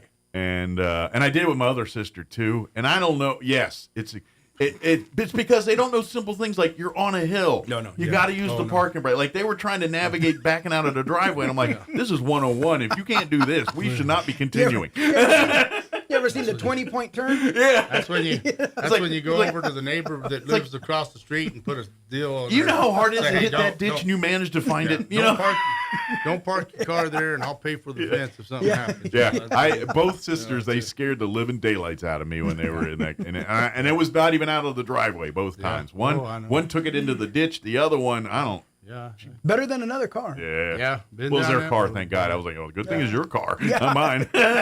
So very tense training, and they're like, I know. So what I finally did with my kids, as they got older, I took a lawn chair, one of those folding chairs, and we went out to the old airport, and I would just sit in that chair and let them just drive around in the car. That's right. Because, there's nothing to run into out there. Yeah. And then when they would come back, I just have to make sure Only they thing don't you're missing run is me like a over. kill switch. Maybe some kind of kill switch. He can. Hold on, I'm going the wrong. He's gonna find the one pole out here. Hold on. So I did that. I was like, oh man, go ahead, go. Get used to use only 1 foot, just 1 foot. Don't use two. The other pedal. The other pedal. Yeah, Unless you're driving a stick shift, that other foot is useless. Leave that other foot alone. Yeah. Which, by the way. So then they're hanging out the window. Right. Like we see a lot of people driving. Oh, you yeah. see their one leg hanging out the driver's side Or window. on the dashboard. That didn't even look comfortable. Like No, I'm like, but I tell you what's going to happen if you hit something. oh yeah, you're Dunsky. Yeah, there's going to be a bottom part coming through Yeah. your face. Yeah. Because you're going to be Be a wishbone. That's all fine and good to get in an accident. Yeah. And your body's not braced for that. Yeah. It's, Because even if the car don't get crunched up, the airbag's going to throw you in ways you've never experienced. oh yeah, absolutely. You're gonna get tumbleweeded out the back. I've seen him stomp a hole in the floorboard, use the force. Yeah. Oh yeah. I'm pretty good at that. Yeah. He's like that. Whoa. Well, you guys kind of got to do that. Because Yeah, you gotta do that. there's times where you guys don't have to drive normal. You're supposed to drive not normal, so you got to be trained on it. You know, you got to keep up with it. Every day's an adventure. On our newest vehicles that we've just got in, we got in 8, and we put double sirens on them. So the reason is because I don't know if right now with the RPD units and some of the other things with some of their sirens they got, you can't hear them until they pass you. They got right up or on they're you. right Gotcha. up on you, and that's a bad situation. Okay. I wonder if that's like placement of where you put them on the No, vehicle, it's just or the is it decibel just the- or something or whatever they called it. Like a rock concert. We need more. We need more. Yeah, so we need more put them amps. on, Yeah. and they are very We need more loud, power. but necessary because Gotcha. you don't yeah. want you got to get that sound Well, out there. And that's especially, something. and let's face it, and we've talked a lot with the fire department and the police yeah. department about like Main Street and Yeah. and navigating Main Street for emergency vehicles is a nightmare. That's why That's a no-no for Yes. us. Yeah, I have now put out a directive that unless we are already in the city, we are not to use Main Street or any city street to go north, south, Yeah. east, or west because we have the relief routes and we have other things. Sure. But if we're inside the city limits and we're running with red lights and siren, we're not to go more than 20 miles an hour Sure. over the speed limit. Well, and let's face it, the You're gonna sheriff's kill some- you're department gonna kill somebody. is in the city. Yeah, that's so right. you're going to have to get on Main Street at some Yeah. point to get to someplace. Yes, but when you leave our sheriff's office to Yeah. go north, you can hit McGaffey either way, and you Sure. can be out the relief route. And on the map, it looks closer. If let's say we're going to the Allsops out north of town, Mm-hmm. it looks closer if you go down Main Street. But it's just like Google and your maps on your Sure. car. The distance, it says, do you want the shortest route or do you want the quickest route? Because the quickest route is sometimes miles out of the way. It's not the shortest, but it's it's the not traffic the or- yeah. because of the traffic and the chances of really and truly hurting somebody or yourself going down Main Street it's very high. Absolutely. And so we put this out, and since we've been doing this, the guys have been going. They get out onto the relief route or out onto Red Bridge Road, Mm-hmm. and we're able to get there Quicker and safer. and more importantly, you're able to get there. But I That's will the say main this: if you are on Main Street or any street, really, Yeah. and you do see an emergency vehicle, Yes. whether it's a police car, Fire truck, ambulance, whatever, they're going to go left. Yep. They're going to stay in the left lane. Yep. Your Move job is right. to go right. Yes. Move to the right. They are not going to go right around you. Yes. Because that's a safety violation.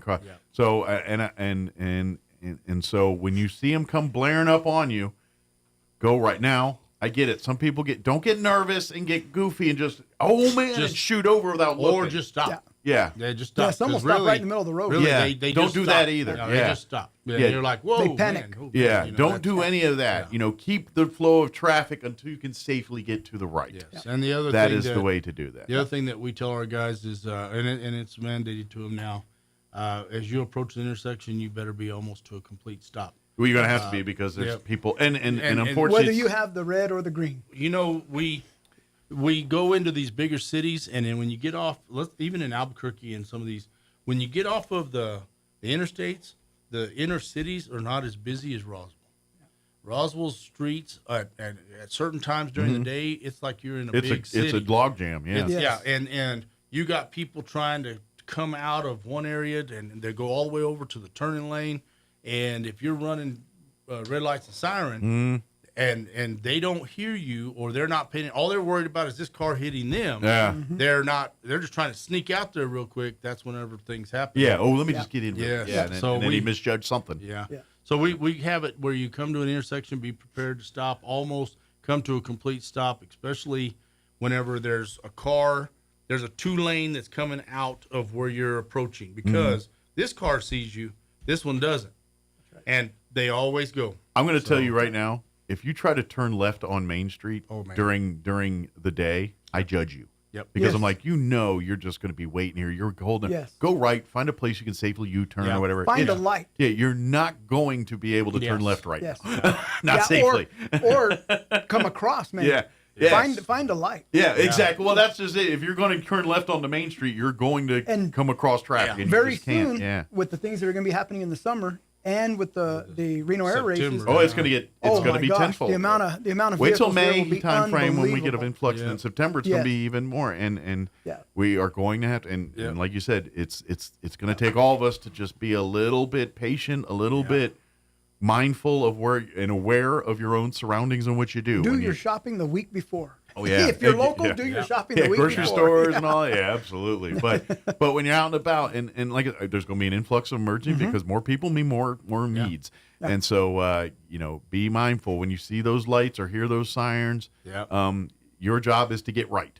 Get right safely. Yep. Don't. And I've seen, like, when I've done the ride-alongs, I've seen the stop move. Oh, yeah. I've seen the move. That's the worst. Where they pop the Yeah. median to go to the other In side. the center, yes. And dang near, knock their tires out and everything. I was like, that's a curb, man. You just can't be hitting that at 40 Right is miles right, an hour. left is wrong. Yeah. You pop a curb at 40, that will do damage to your vehicle. When you have somebody who's got their music up so loud in their vehicle, or the funniest thing the scariest thing, and then the funniest thing is whenever you're coming up on them, and it's not until you're about to pass them, the look on their face is, and we always say that's the only look a mama could love, because they're completely scared to death seeing you here on the side. Yeah. But you were already behind them for a while, which was scary as you're coming up and they're not moving. Right. And you're like, oh man. So now you go around them to the side, and you're like, and then they have the look of complete terror on their face, and you're like, welcome to Earth, buddy. Yeah, exactly. And so it's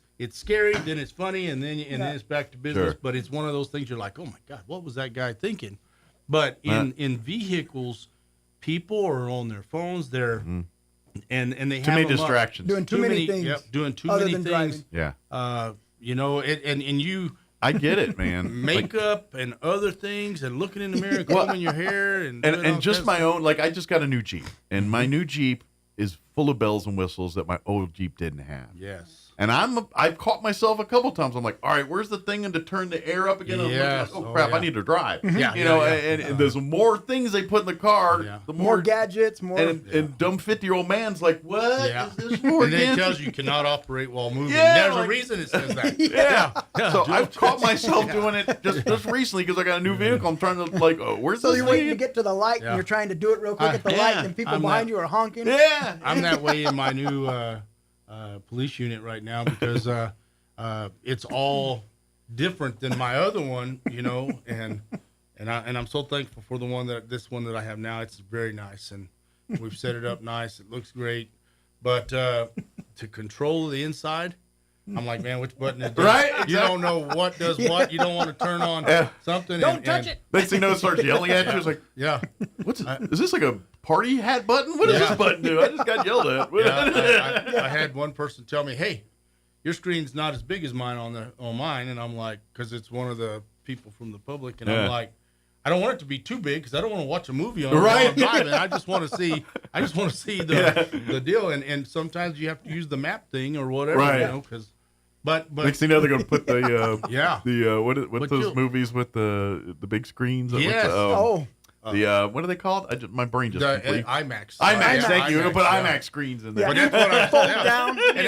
That's why I said, why do you need such a big screen on there to tell you what radio station you're listening to Yeah. or whatever? I got a big one now. Like it's like this long. That's what I said. Yeah, and then they even have some in front of the driver, and I'm like, holy It's cow, actually that's two not- screens. You can Yeah. just But- Yeah. But I will say this: when you reach our age, they could do a little bit bigger with the buttons Yeah, because But we're like instead this. of giving me a Hold bigger on. screen, Yeah. give me the one I can make it bigger. Right. We funny thing. Oh, I know. Funny thing in our office, we wrote some stuff on the board, on the board, and one of the deputies goes up there and they're like that, and we're watching them like, what are is they he doing? doing? Yeah, what are they doing? But it's because we're so used to that. Right. Everything. You forget. And you're like, You're just like, okay, let me. What? It's bad when I catch on this computer because this is just a mouse click, and I'll be like, okay, Yeah, man. what? Or when Oh. both of us wear Yeah. reading glasses and like, Yeah. what does that button say? I don't know. Let me look real quick. Well, and the way I'm going, like these are like quad trifocal. Yeah. So can't I do can't really those. read screens without doing. Yeah, I can't even. And so I have computer glasses. So sometimes I'm doing this and swap with this, Yeah.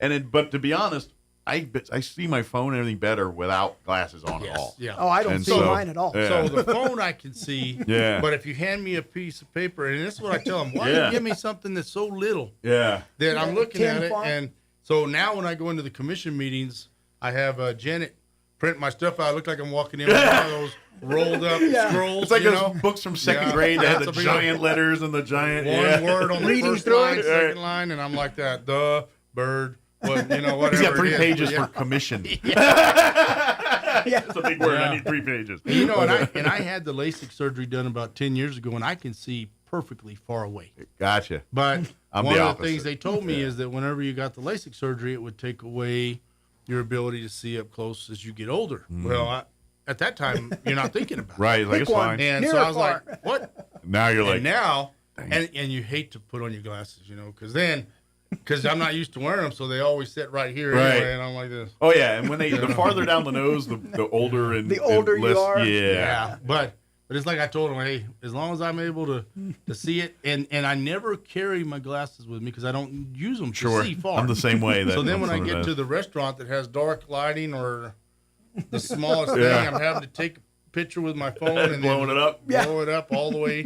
Or I see that. And any sit-down restaurant, you can walk by. There's at least one table doing the exact same thing every So, time. Yes, I'm like that, looking at it, real just small. make it Yeah. bigger, and I'm like, Yeah, man, that's crazy. it's the world we live in now. Yeah. And it's, They're like, Especially did if you get in and forget your glasses. Yeah, Oh. did you see the sides? I haven't got to that yet. I don't even know where it's at on this page. Oh. Because I can't even see. Maybe God- the word sides at least. You want to put hear on. me cuss? Watch me put a frozen pizza into the Microwave oven or and whatever. try to read the Like I'm trying to read instructions? the oven instructions. Like, oh yeah, is that 375 or 305? I can't Yeah. read that. Yeah. It either goes in for an hour or 3. I'm not sure which. Yes. You burn Yeah. 1 minute, a 1 minute little thing. Yeah. That's why at my house the best pizzas that smell a little bit of burn on it. Just Right. good. But no, it's Yeah, I find that. Or pill bottles. That's Yeah. another one. It's like, Oh, yeah. y'all do this on purpose. Only people need these old people. Why Yeah. you make Yeah. them Thank God for so little? color. Yeah.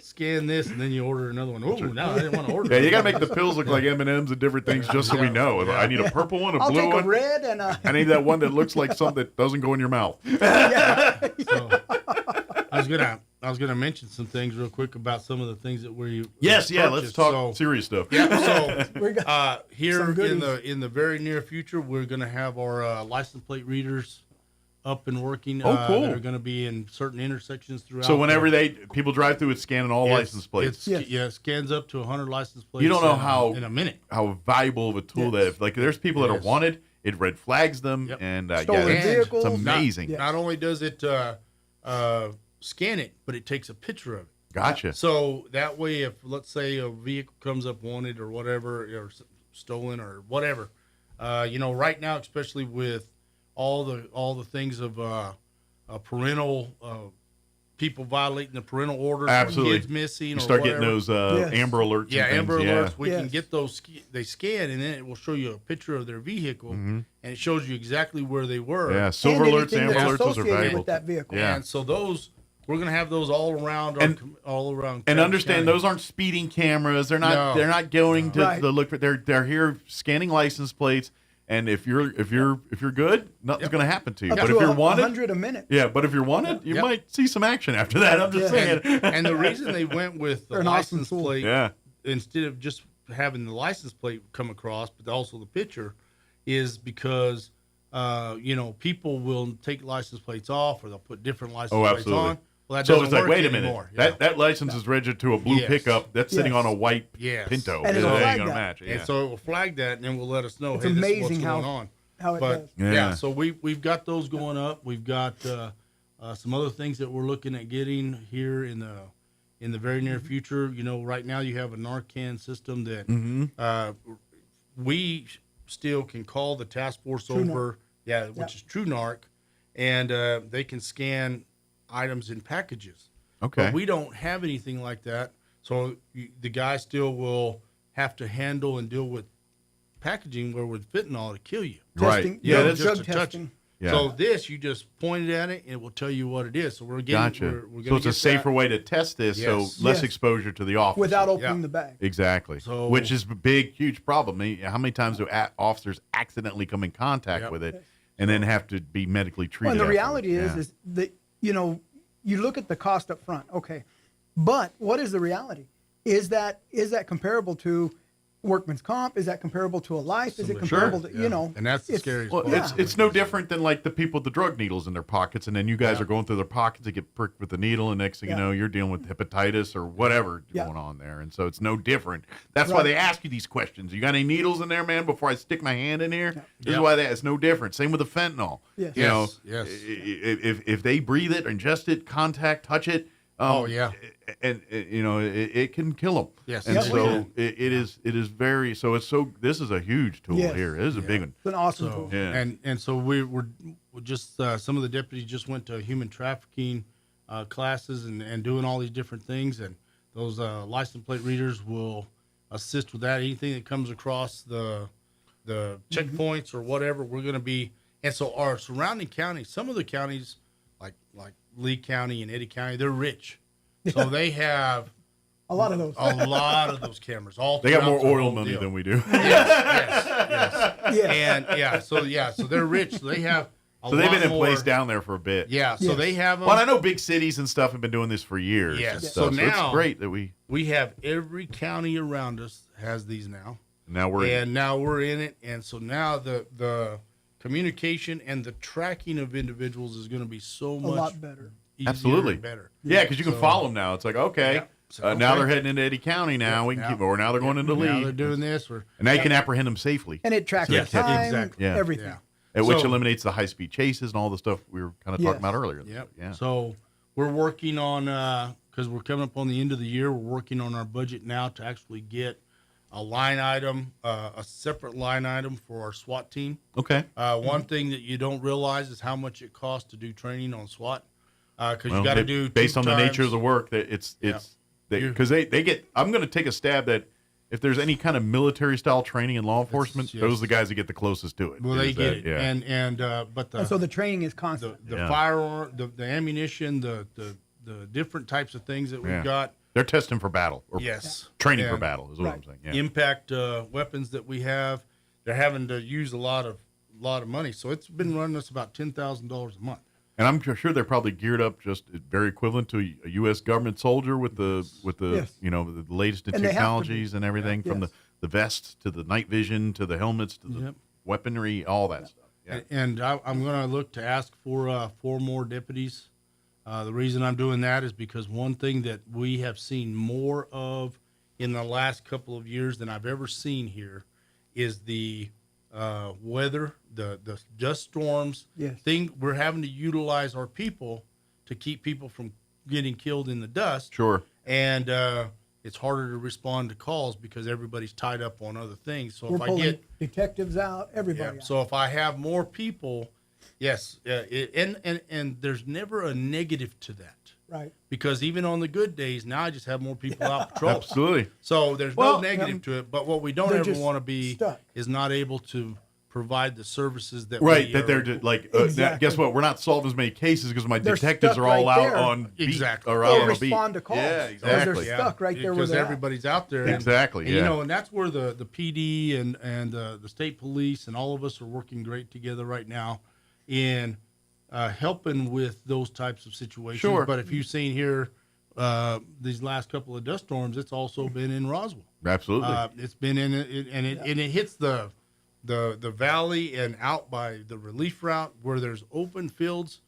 The dust is like powder. Oh yeah, and it is just it covers everybody, and the people who are put at risk the most are the law enforcement, fire. I imagine it gets very similar images to like what you saw at 9/11 with the Trade Center and when they came down and that's what we're talking about. Something similar to that is what we're seeing. It is really similar to that. Yeah, because they all come out of there the same way. We all come out snotty noses. Yeah, faces raccoon covered. face. Yeah, you got you really truly you look like.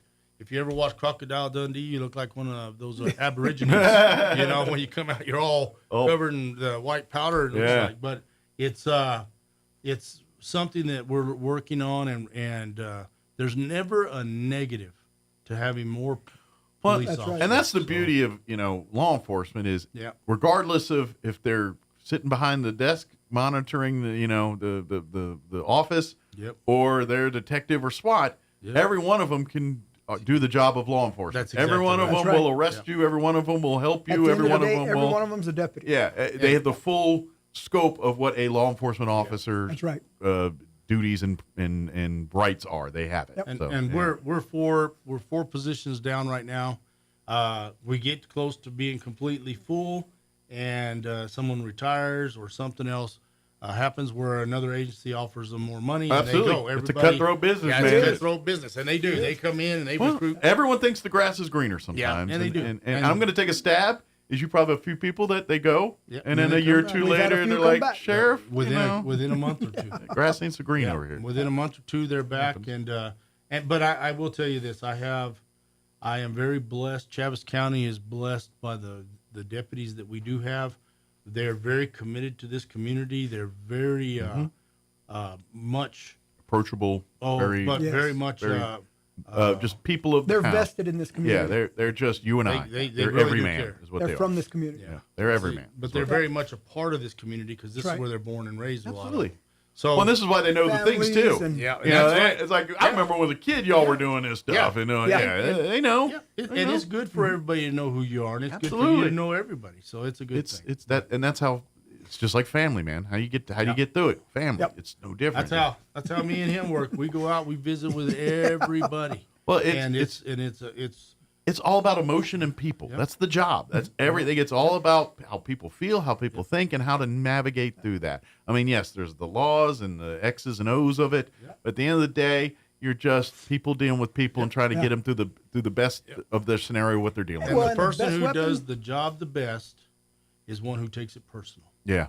If you actually have, You're vested in it. you have feelings and say, look, I want this place to be the best, and I also have a feeling of care for you that I don't want to see you injured. Yep. So I will work harder to make sure that doesn't happen. And that respect flows back to you. Yes. too. The best weapon we have is the voice. Absolutely. Yeah. You know.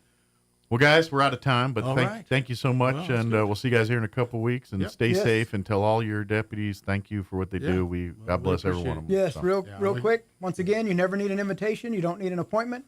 Come by the sheriff's office. Visit with us anytime. Absolutely. The sheriff or myself. If you'd like us to come out and talk at one of your events, at one of your Absolutely. locations, I'll be doing a talk this afternoon at University High. Nice. So, by all means, we're here Facebook. for you. That's right. Yes, we're here If- for you. if So, your community needs, if you need the if you sheriff's want to know what's department and going on, stuff, yeah, sure. Yep. Stop by. Follow our Facebook page Facebook at the page. Chaves County Sheriff's Yep. Office, Yeah. and you'll learn things. You're gonna see things, and we don't. you guys are always doing updates and things Oh, from yeah. when you're out on the beat, Yes. various things and stuff. So yeah, We want the public to know what's going on with Absolutely. their sheriff's office. it's a good way to keep your finger on the pulse. That's what we do. So, Well, thank you for guys. having us again. Anytime, and Perfect. stay safe. We'll see you next time. Yes, you Yes, will. sir. All right. Absolutely.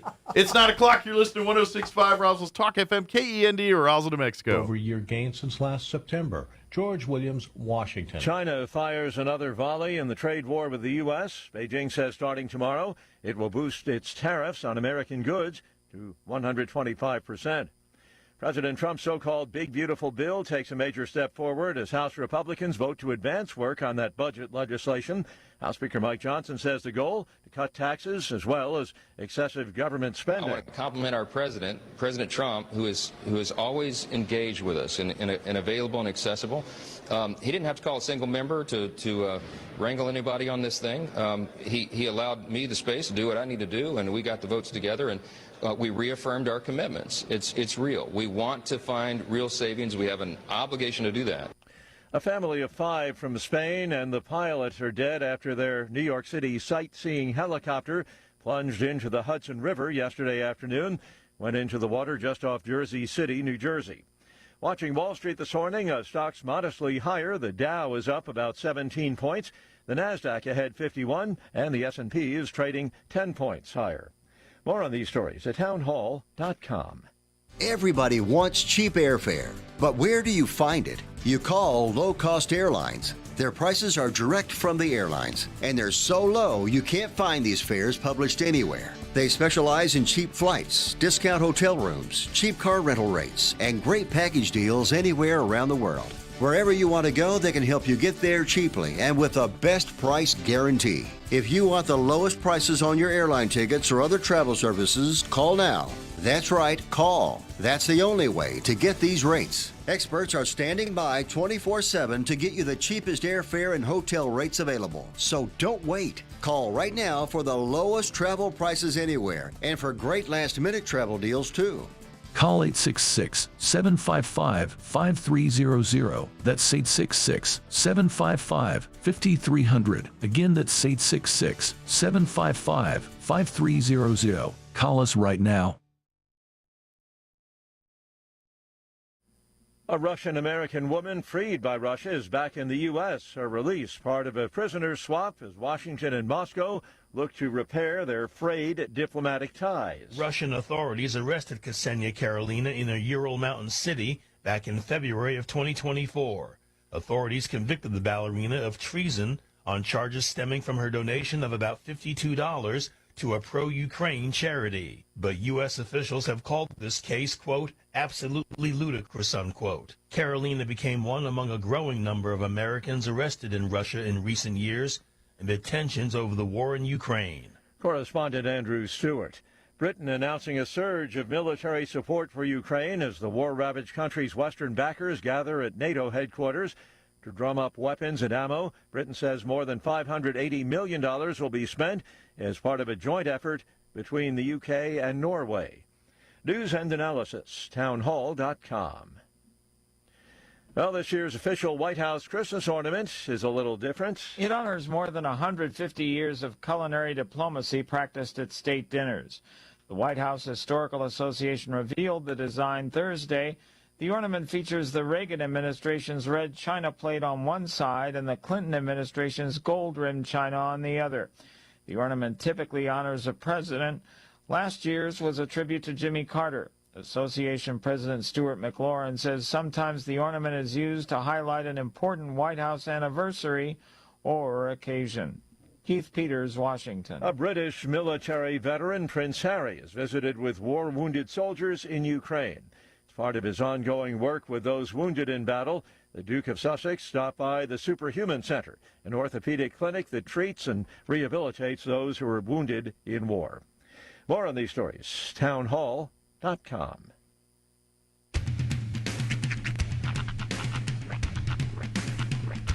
What in the wide, wide world of sports is going on here? I promise you, whatever scum did this, not one man in this force will rest for 1 minute until he's behind bars.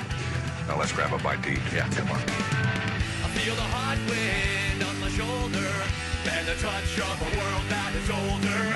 I hit the switch and check the number. I leave it on and then I slumber. I hear the rhythm ringing through it. Flamenco guitar and cumbia music. I hear the talking of the DJ. The travel listen, what does he say? I'm on a Mexican radio. I'm on a Mexican world radio.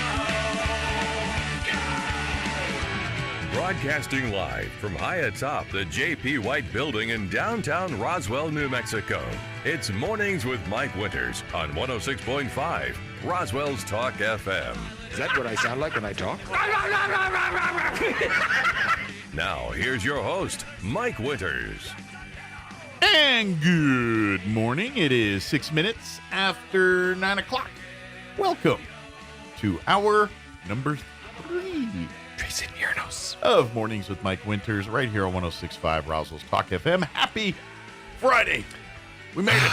Man, dude, talk about a mile-long pipe of nonsense we had to crawl through to get to Zihuatanejo. For you especially. Now, you more spotlighted than most because now you have your car on Friday, which seems apropos. Yeah, right. It's and it almost went a full week because it was, if you remember last, I believe. Was it Friday when Thursday it went down? Or Friday, then it went down. She went down? Yeah, no, it was Friday because I just dropped the kids off at Mom's house for their week at Mom's, and thank God that Mom was. By the way, shout out to my kid's mom. She really stepped up and was the unsung hero this week, getting me and the kids where they needed to be. So really appreciate that. But it's just you forget how pedestrianism feels like, what it feels like. Simple things like there was a day when I got a ride from my kid's mom, and I left my phone in her car. You don't understand how naked you feel when you have no car and no phone. I couldn't call to let her know she had my phone because I don't have a phone. So my solution, in my infinite wisdom, I had a work laptop at home. So I sent her an email. I wrote a letter. And it's funny because there's a scene in that show, The IT Crowd, where there's a fire that breaks out in the office, and Moss's first thought is, I'll send an email. So no response from her on that email. Then I think, well, my daughter has an email for playing Roblox and stuff. Maybe she's on her tablet. Maybe she'll see the email and let Mom know. So I was like, Rhiannon, can you tell Mom that she has my phone? Nothing. So then I email. My last resort. I figure she's in business. They're still open. She's bound to be checking her work email. I sent an email to Carletta's best friend, Melanie from Glenn's Furniture. And that's how you got it. And well, she got a hold of Carletta, but she was already out on the way to Walmart to get some stuff for the kids. So Nice. she noticed my phone was in the car. So all of that was for naught. For nothing, for absolutely nothing. But yeah, it was just such a like I walked outside for about 20 seconds and I was just like looking for other passersby to be like, can I use your phone? Part of me is like, good, I'm done. I don't do this anymore. I'm out. You keep it. I don't want it. There was that moment though where it's like after I got dropped off and it was like 4:00 and I had nowhere to be, no responsibilities, and no car to get there. I'm like, I'm free. Yeah.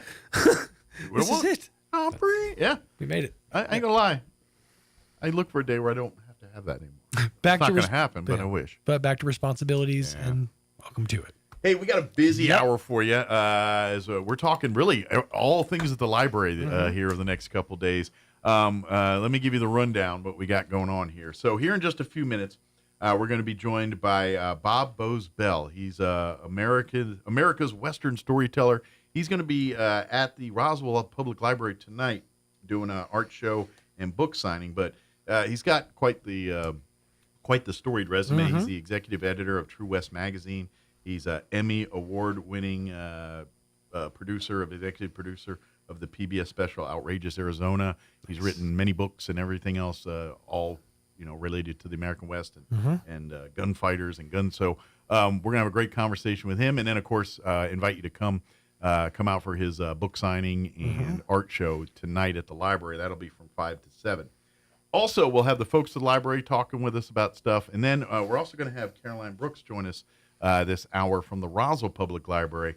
I'm sorry, from the Roswell Museum.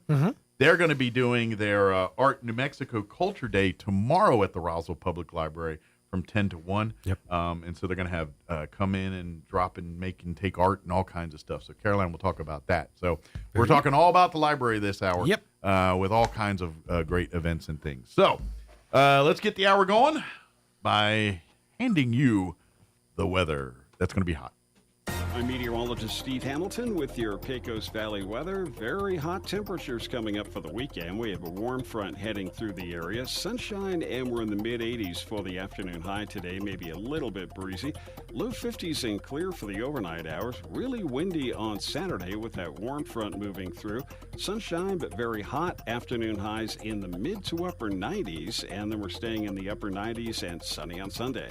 That's your latest forecast. I'm meteorologist Steve Hamilton. Thank you, Steve. Currently 64 degrees here in Roswell. Humidity is at 52%. Winds currently out of the southeast at 8 miles per hour. Going to be in the mid-80s today. Sunny and 84 with south winds 10 to 15 miles per hour. Tonight, skies will be mostly clear. Expect an overnight low of 51, so even our nights are warm. South winds 5 to 15 miles per hour. Saturday, we're going to be pushing not quite 100, 96 is what they're saying now. Sunny 96, south winds going to be breezy, 5 to 10 early, but 15 to 20 for tomorrow afternoon. Tomorrow night, mostly clear, overnight low of 54. Mostly sunny on Sunday, 95 our expected high there. Winds will remain breezy for the afternoon, southwest 10 to 15 early, 15 to 20 for Sunday afternoon. And then Monday, upper 70s under partly cloudy skies, mid 70s for Tuesday, back into the upper 80s by Wednesday of next week. All right, 9:12, we're going to take a 2-minute break, and then we're going to talk with Bob Bose-Bell and talk about his big book signing and art show tonight at the library. That's up next. Don't go away. Sure, you can inspect your own roof, get out that rickety ladder, crawl around up there and try to spot the problem until... Or you could call the experts at Do Right Roofing. Do Right Roofing has quality products for any type of roof. They can even install seamless gutters. Do Right Roofing will inspect your roof and give you a free estimate fast. Keep your feet on the ground. Call Do Right Roofing today. 575-623-2273. That Do Right. Do your roof right. Find them fast in names and numbers. Edge Safety and Services, LLC in Artesia, New Mexico has an immediate opening for roustabout crew and a safety technician. Position requires a clean driving record and must be able to pass a drug and alcohol screening. Edge Safety offers great pay with IRA benefits and employer contribution towards health benefits. Please email resumes to edgecoding@yahoo.com or apply in person at 2801 North Freeman in Artesia. Edge Safety and Services is an equal opportunity employer. Injury, surgery, or illness can set you back, but you don't have to recover alone. At Artesia General Hospital, our rehabilitation services team provides physical, occupational, and speech therapy to help you regain strength, mobility, and confidence. Take the next step toward recovery. Call 575-736-8174 today to schedule an appointment and get back to living life to the fullest. What made Roswell Hyundai the #1 used car dealership in southeastern New Mexico? Great selection, great savings, and great people. Roswell Hyundai has an amazing selection of makes, models, and model years to choose from. If you can't find it, Roswell Hyundai can get it. And Roswell Hyundai will take any trade. The experts at Roswell Hyundai will work with you to get you behind the wheel of your next dream ride. So, what makes Roswell Hyundai the #1 used car dealership in southeastern New Mexico? You do! Come check out the Used Car Supercenter only at Roswell Hyundai, 1909 West 2nd. Here's a Mornings with Mike Winters fun fact. Alaska is the only state name that can be typed on one row of keys. Go ahead and try typing the other 49 states. We'll wait. Here's Mike Winters. And good morning. It is closing in on 9:15. And joining us in studio this morning, Bob Bosbell, we'll call him America's Western storyteller, joining us in studio this morning. Good morning, sir. How are you doing today? It's great to be in Roswell, New Mexico. It's great. I love, I love talking history and love doing. I'd like to talk with you like all afternoon, but unfortunately, they get mad when I do that kind of thing.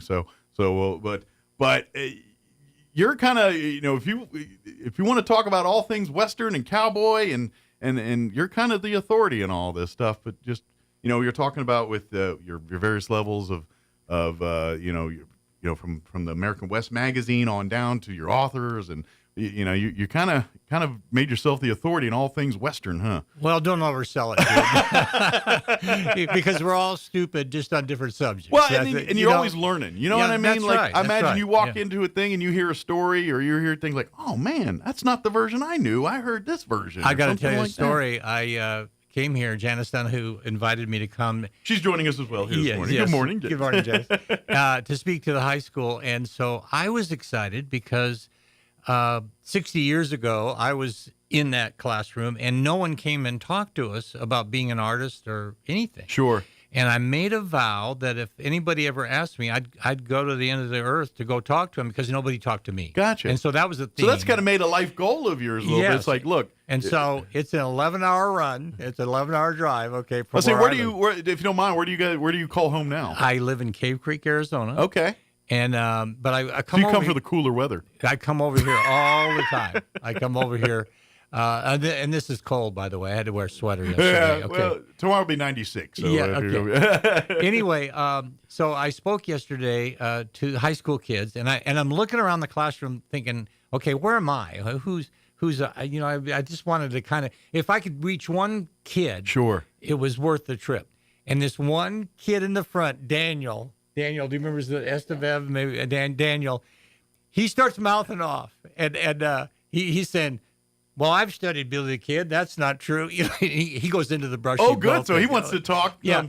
So now, so is he a Brushy Bill? Yeah, advocate? He was advocating for Brushy Bill. I think they pretty much debunked all that. At this point. Yeah. But I didn't go there. I just loved it that he cared. Yeah. You know what I mean? There's an interest. Yes, there's a passion. He Absolutely. got into my grill, and I went, "Hey, you're from my tribe," and I gave him a fist bump, because that's what you want. Sure. The worst thing is to be sitting and talk to kids, and two of them go to sleep, which Absolutely. also happened. So. Well, you're absolutely correct in the passion, but there's your chance to talk to them. That's it's like, right. You know what? That was worth the drive. There was a lot of smoke there, but once technology and advancements in science came, we could really now delineate for sure that the Bushy Bill is not Billy the Kid. There's enough DNA and enough whatever science they use to kind of say, yeah, the facial structure's different, everything's different.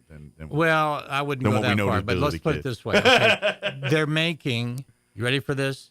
Young Guns 3. I saw that. Now, Yes. I got to ask, what story are they telling? Because I have no idea what story they can tell in Young Guns 3. Well, you're absolutely right. Yeah. And so I know John Fusco, who's the guy who created Young Guns, the Phenom, okay? And I know the actors that were in the original are involved in this new one. Emilio too. Estevez is going to I think he's direct produce it, it, and, direct and they're it. going to film it in Mexico. You know, the irony is they filmed Young Guns 2 in Arizona. Yeah. You know, which was the town of Lincoln is in Arizona. yeah. I'm a geographic chauvinist. I hate movies where we're in Texas, you know, and it shows Soros. Sure. That bugs me. I don't like that. So anyway, they're finally going to come here. They're going to film They're it in gonna New film Mexico here where it all happened. And so I'm excited about that. And I have a hunch that Brushy Bill, who died in 1950, the Pretender, if you don't know the story. And the Young Guns 2 kind of plays that angle. Yeah, totally plays that angle. Because that's the one part that in New Mexico is the beginning of that movie. They're at White Sands. Yeah. And that's when he runs into Brushy Bill. So my theory is that John's very closed-mouthed, and he won't tell me. You know, I've been trying to get the answer.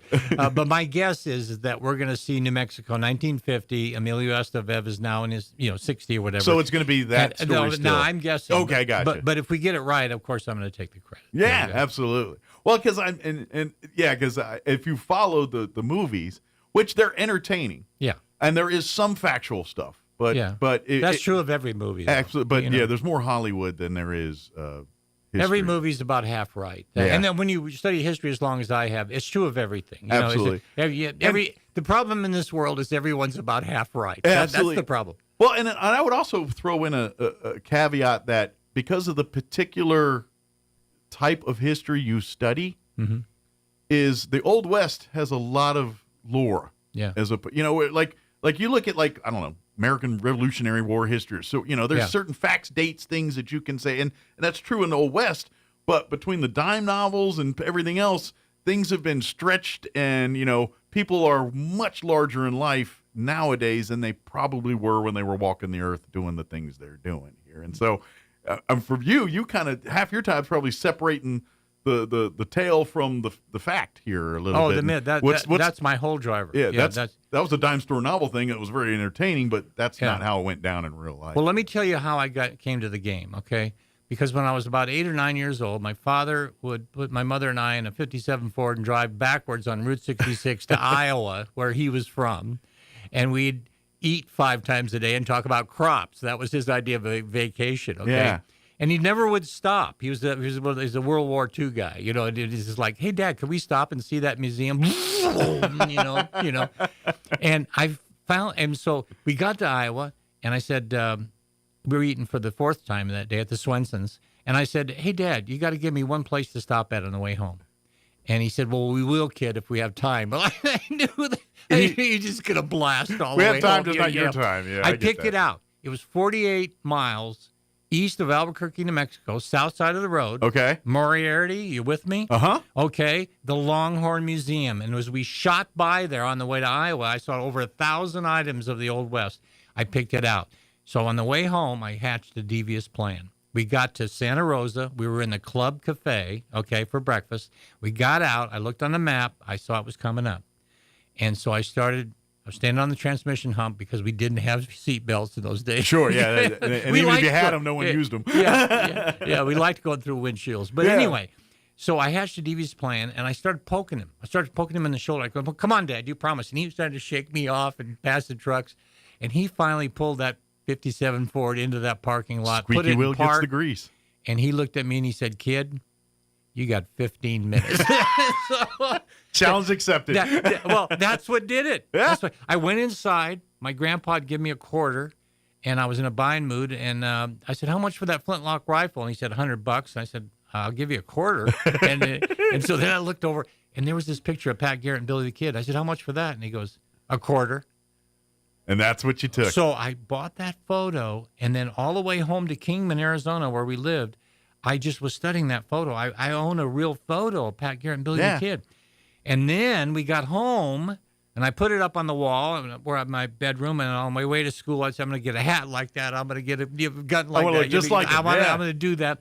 And then my mother had to go to Desert Drugs to fill a prescription. I went to the front of the store. I bought my favorite magazine, which is True West Magazine, okay? Little did you know. And I read on page 38 that the photograph I bought at the Longhorn Museum was a fake. Oh. It was taken in 1938. Ah. It was a parade photo, and they were passing. So it was just some guys dressed up. So that made me so mad.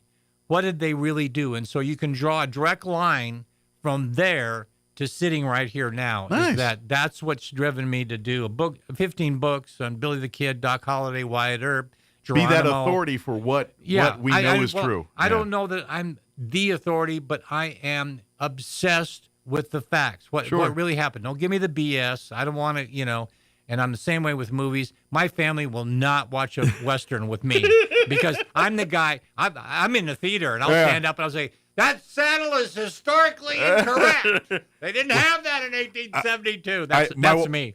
I was in the Air Force. My wife will not watch Top Gun with me because I just yell at all the actors in that movie. And I've talked to lawyers who can't watch Perry Mason. Yes, they can't watch lawyers. The thing I always have to remind myself is, look, if you want to get people interested in the thing you're in, they're gonna have to. We got to have this. So I always come like, look, I get it. Okay. Billy the Kid, Young Guns movies, there's full of inaccuracies, but you know what? If it gets someone interested in the lore and to do their own research, then I call it a victory.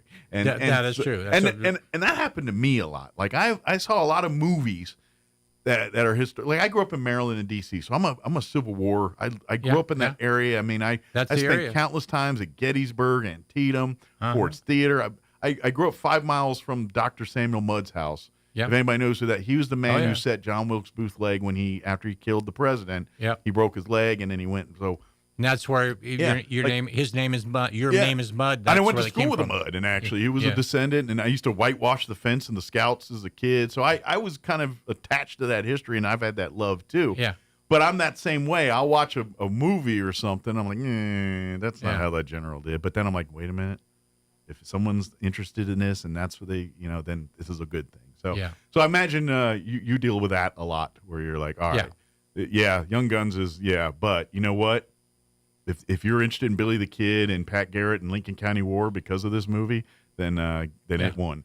That's right. And then you can learn the truth. Yeah. One of the things we're working on, and this has to do with the event tonight, is that two crazy artist friends of mine, Buckeye Blake and Tom Ross. Tom Ross lives in Lamy, New Mexico, if you know where that is.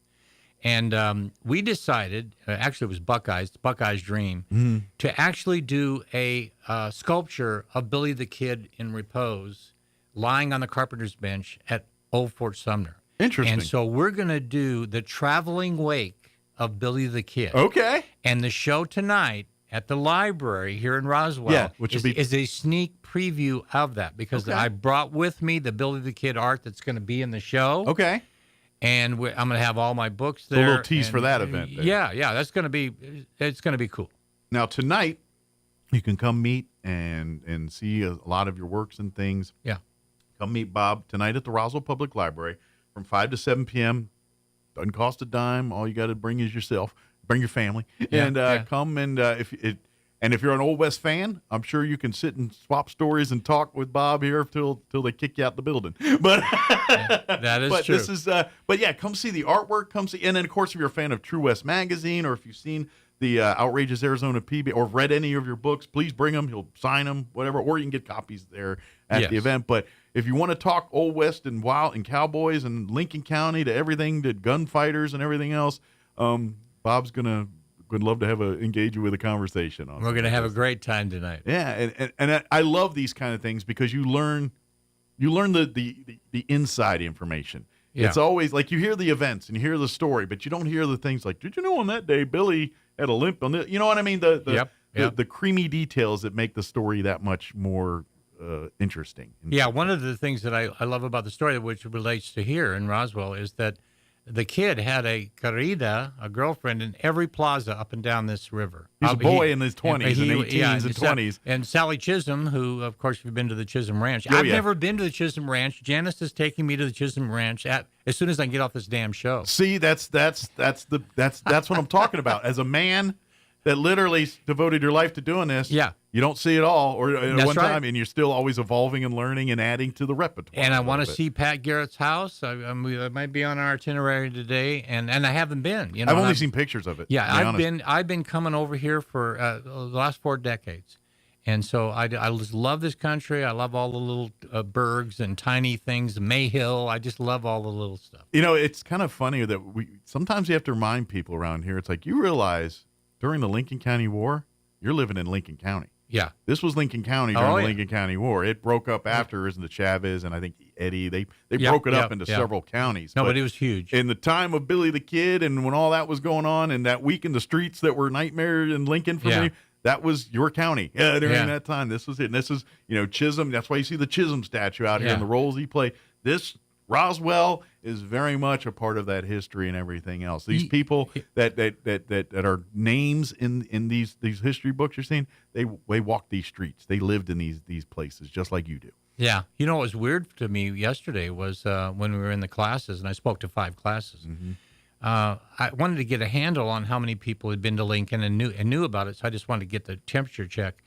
And I think in all 5 classes, I said, how many people have been to Lincoln? And like 2 people would raise their hand. They could have been shy and they didn't want to talk to them. It does surprise me. It's like, you have this right here in your backyard. Yeah. Dude, it's 65 miles from it. It's the deadliest street in America. Absolutely. Did you know that? Billy the Kid walked the deadliest street in America. 56 people died on a half-mile stretch of a 1-lane road. And I will tell you this, when you go to Lincoln, and you should, also, because they're going to ask you, and take the Fort Stanton tour, too. Oh, yeah. Because that is... there's so much history, and it's all and it's got Lincoln County history, yes, the Tunstals and all that. And, huge fan. I'm a huge fan of Fort Stanton. That fort was, when you talk about the Murphys, and that's where before he was in Lincoln he was in the military doing quartermaster stuff there at Fort Stanton and all that, and that's kind of where he learned his trade. Yeah, was right there, and so that very much the history, and plus that thing goes from Civil War history to World War I history, and everything in between there. So I highly recommend when they say, would you like to spend the extra, whatever, $10 it is for the ticket to Fort Stanton, go to that too. And allow yourself some time because you can get lost in all them buildings and quartermaster buildings and all back there and all that stuff too. So it's, and then one thing that the first time I ever went to Lincoln that always, because I grew up seeing the Billy the Kid movie, the Young Guns movies, and that was kind of like, those were cool movies to me, but I didn't think much about the historical side of it.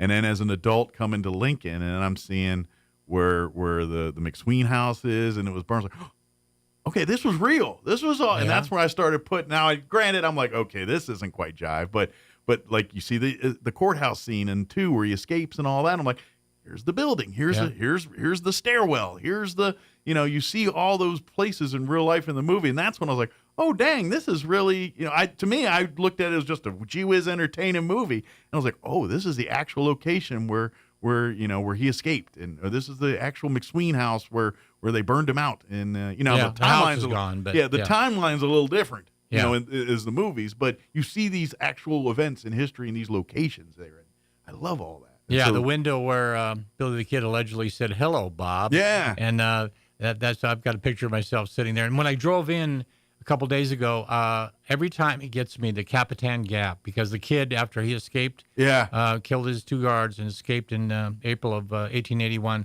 He went north and went through the Capitan Gap. So I always look over there and go, the kid went right through there. I'm a big fan of Walk Where They Walk. That is a theme of the magazine, which is you can't understand history unless you walk where they walk. See the terrain, see the land, see what they're dealing with. If you're in the OK Corral site, it's so-called, it's actually a 15 That's the feet. one thing I've never done. I've always wanted to go to Tombstone. Dude, you got to go, man. I just never actually been to Tombstone to do it. You have to stand there because it starts to make more sense, you know. Yeah.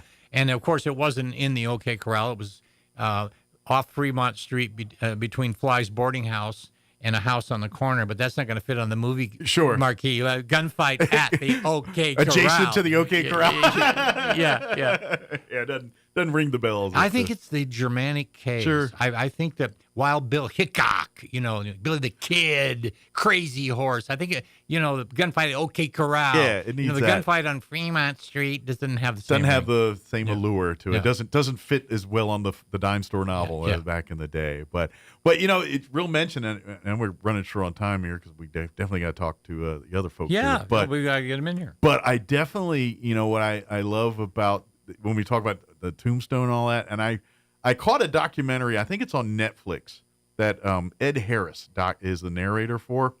Uh-huh. And what I loved about that documentary was it painted the OK Corral in the global picture. Like we all talk about the OK. Are you talking about Wyatt Earp and the Cowboy War? That might be the name of it. Where they got into the. I loved how it put the footprint of what the OK Corral and the impact that had globally. Because at the same time, you've got your millionaires trying to get money from Europe for the railroad and all that, and they're saying, "Wait a minute, you got law enforcement fighting law enforcement in Arizona. What's going on down there?" And it was literally like the OJ trial was in the '90s here. That's what the OK Corral kind of evoked. It took a little longer to get that word out, obviously, but it was on that level of known, and basically the rest of the world thought the Wild West was crazy because they've seen what's going on in Arizona. Yeah, it wasn't the Wild West yet. Yeah, it really wasn't. It had to be pegged. Yeah. And that I think the final point is that our time is going to have its own.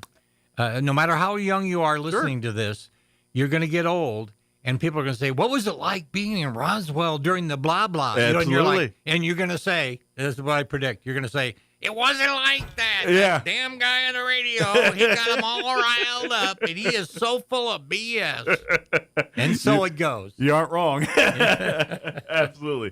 But come tonight. Come to the Roswell Public Library tonight. Bob will be there from 5 to 7. Obviously, if you want to chit-chat and linger, you probably want to get there early, but you can probably come and go anytime during that time and come see your artwork, get your book signed. Yep. Is there artwork for sale or just for viewing? No, it's for sale. Oh, yeah, excellent. And So if you want and I have art prints with me, and these I have some of the classic. Saint Billy is probably one of my him is the patron saint of New Mexico with the Zia behind his head. Okay. And then I've got Billy the Kid on the most dangerous street in America. And these will all be in the traveling show, the traveling wake of Billy the Kid. And then maybe you come and then you get inspired, and then tomorrow when you got some time, go down to Lincoln, make the hour trip up to Lincoln, and go see what we're talking about exactly and see it. Because I'm telling you, it's no different, especially when you're walking and you see the buildings and you're saying, this building was a Tunstall building. This person was a Murphy building. This was, during that week. And well, the beautiful thing about Lincoln is it really should have been Roswell and grown up and been a big city. Mm-hmm. But because of the Lincoln County War and the devastation, it got passed over, and the epicenter of this area became Roswell. So the fact that it was cocooned, the fact that Lincoln did not become a center, is a treasure to us who want to see what it was like. You walk down that street, it looks kind of it's short of the pavement. A few things. It's pretty close to what it was laid out back. If I was king of this country, I'd take the pavement out. Yeah, that's what I'd put it bypass. Well, or you know what, or at least throw a bunch of dirt over it and maybe bury it. Yeah. Very good. Is there anything we wanted to catch? Anything, Janice? Is there anything we wanted to make sure information we wanted to share that we didn't get a chance to? Bob's been in trouble with me. Uh-oh. You get you on the mic here. Bob's been in trouble with me since he left Cave Creek because I told him probably half a dozen times, bring some things for people to subscribe to True West magazine. So they can get their True West. They can see Bob's art in there. They can read all the wonderful stories.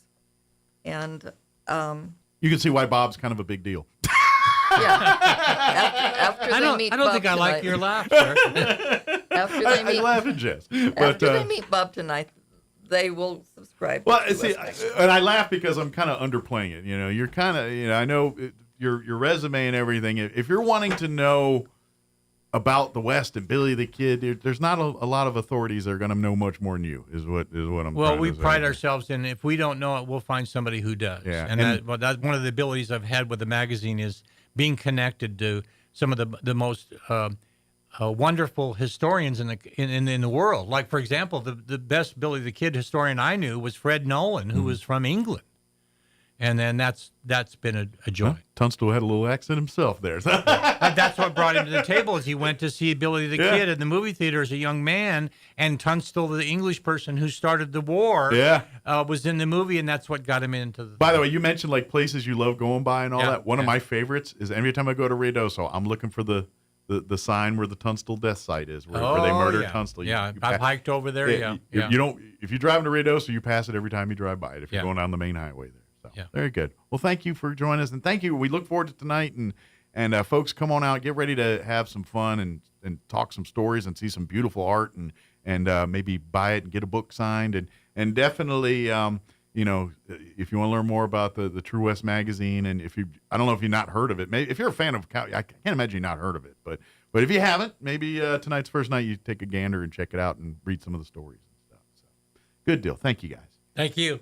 And we'll see you next time. Yep. Every time we come in, hit us up so we can swap you got stories. It. All right, it is 9:38. We need to pause for news, and then we'll do Chaves County Sports Update, and then we'll talk with Caroline and the Roswell Public Library about Saturday at the library and all the other upcoming things as well. Don't go away. With your Pecos Valley news updates, I'm Jared Cirillo. Thanks for joining us. Youth ages 8 to 17 are invited to be part of the Roswell Police Department's first ever Junior Police Academy. The 2 sessions of the academy, one for ages 13 to 17 and the other for ages 8 to 12, will take place in June. Youth who are interested in learning all about police work should apply. Topics will include physical training, health and wellness, basic CPR, first aid, criminal investigations, dangers of drug and alcohol use, traffic crash investigations, and much more. Classes will take place at the NMMI Police Building, and the cost per student is $20. You can see all the details on the flyer posted on the Roswell Police Facebook page. The Carlsbad Municipal Golf Course will reopen to the public soon, but only partially. The golf course has been closed for the last 6 months due to renovations.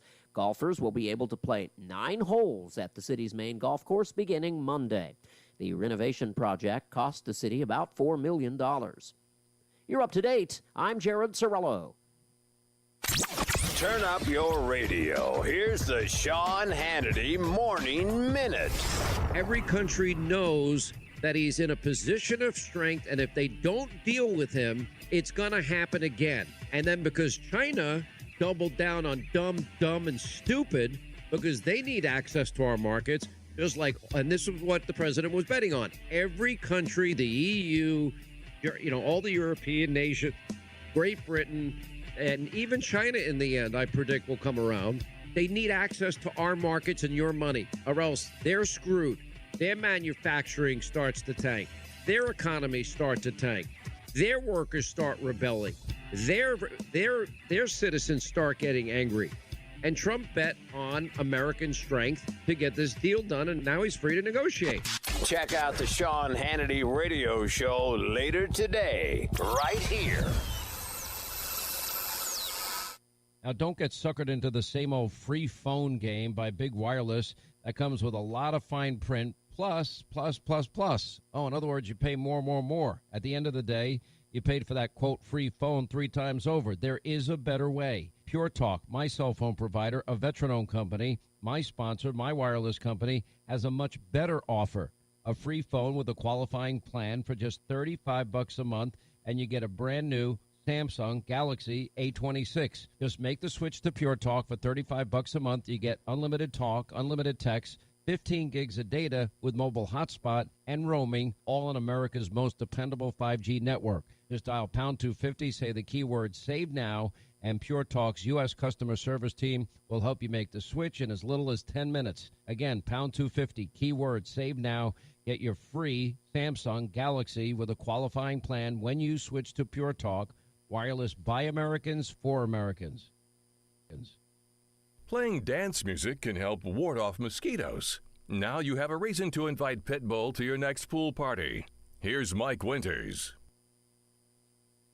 And good morning. It is 9:42, and joining us in studio this morning, of course, Caroline Brooks is back with us with the Roswell Museum and Art Center, even though we're kind of wearing a library hat a little bit on this one here today.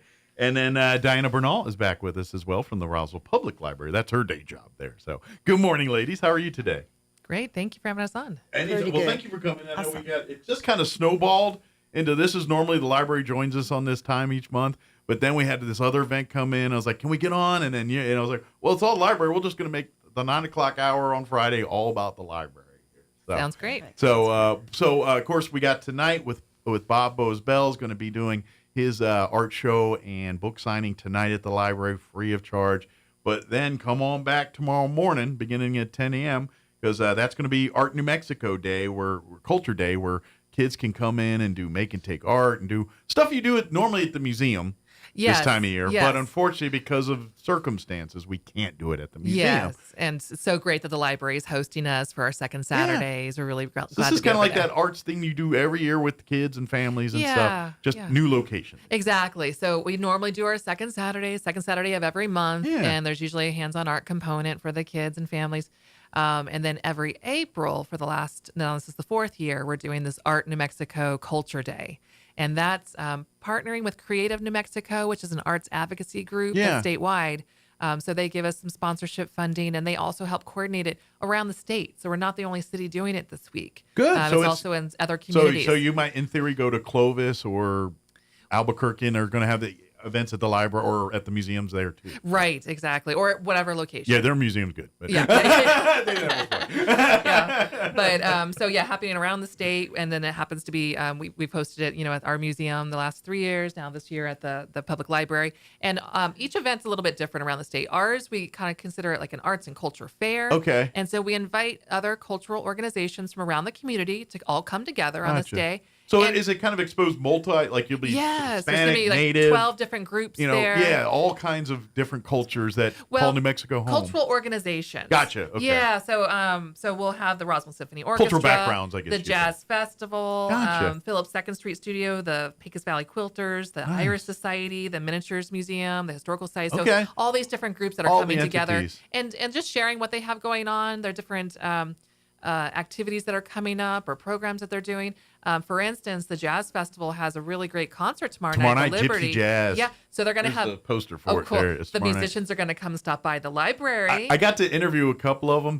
They're cool people. I only got to talk to them on the phone. I didn't get to meet them in person. But so little before noon, I think like 11:45, they're aiming for. They're going to do a little preview of the concert at the library. And I'm telling you, if you love guitar, that's Gypsy Jazz. I don't care if you're heavy metal guitar, flamenco, classical, mariachi, whatever. Doesn't matter. If you love guitar play, you're going to love Gypsy Jazz. Absolutely. That's what it's all about, is the guitar and strings and fiddle. Or I think they call it a violin. I asked him, I was like, at what point does your violin become a fiddle? And I don't know if he could answer that question. Well, we'll plug him with that question tomorrow too. Stand-up bass. Yeah. Stand-up bass. They're going to have all that stuff. So it's trust. So hopefully you'll get a little tease tomorrow at the library when you do that. Absolutely.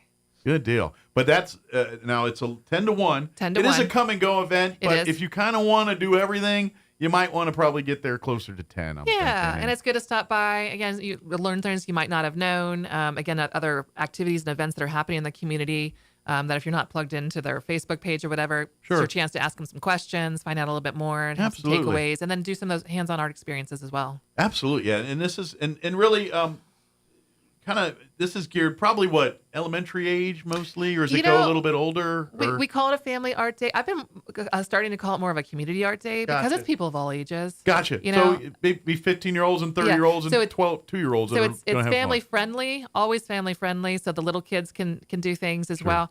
But anyone who wants to jump in and get dirty, get their hands a little messy, have some creative fun. And I'll tell you know what? This is the beauty. It's at the library. Yes. So and I get it. Teenagers, they're like, meander on over to the youth section. They've got the graphic novel section.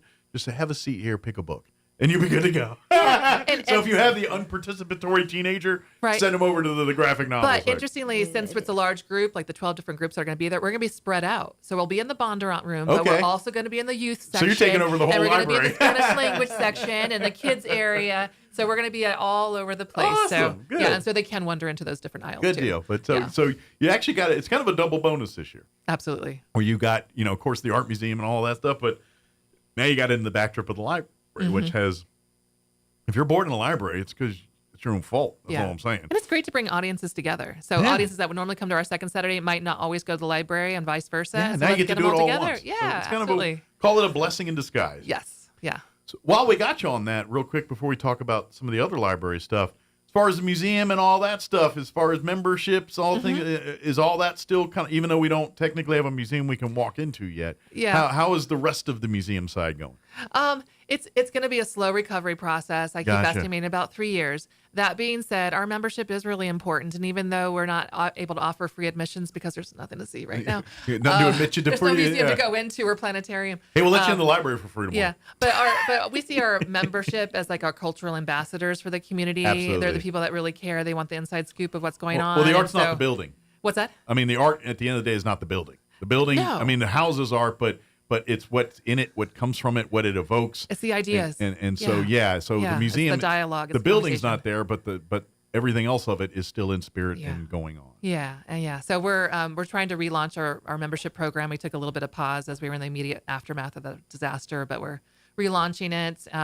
We're also working with an illustrator, Nikki Ovitt, out of Albuquerque, and she's creating some what we're calling like recovery merchandise. So just like stickers and pens and tea towels and really cool. But she has like such a neat illustrative style that she's going to reflect on our collection, reflect on our history and our building. And so we'll be, out in the public. We'll be selling things. We're hoping to be at farmers markets this summer. Oh, excellent. So just looking at alternative locations like the library so that we can still be out there connecting with community, even though we just don't have that museum building at the moment. Absolutely. But it's coming. Give it time. Absolutely. Yeah. In the meantime, come join us tomorrow and bring the family out for Art New Mexico Culture Day happening here. You mentioned flamenco. If I could just do like a quick plug. Absolutely. And we'll come back on. Please Come back on. Yeah, but, we're going to get you back in. But yes, please put that bee in people's bonnets. Yeah. So our Roswell Museum and Art Center Foundation is doing their annual spring fundraiser, which this year is focused on the flood recovery. And they're doing it at the Liberty. They normally do it at the convention center.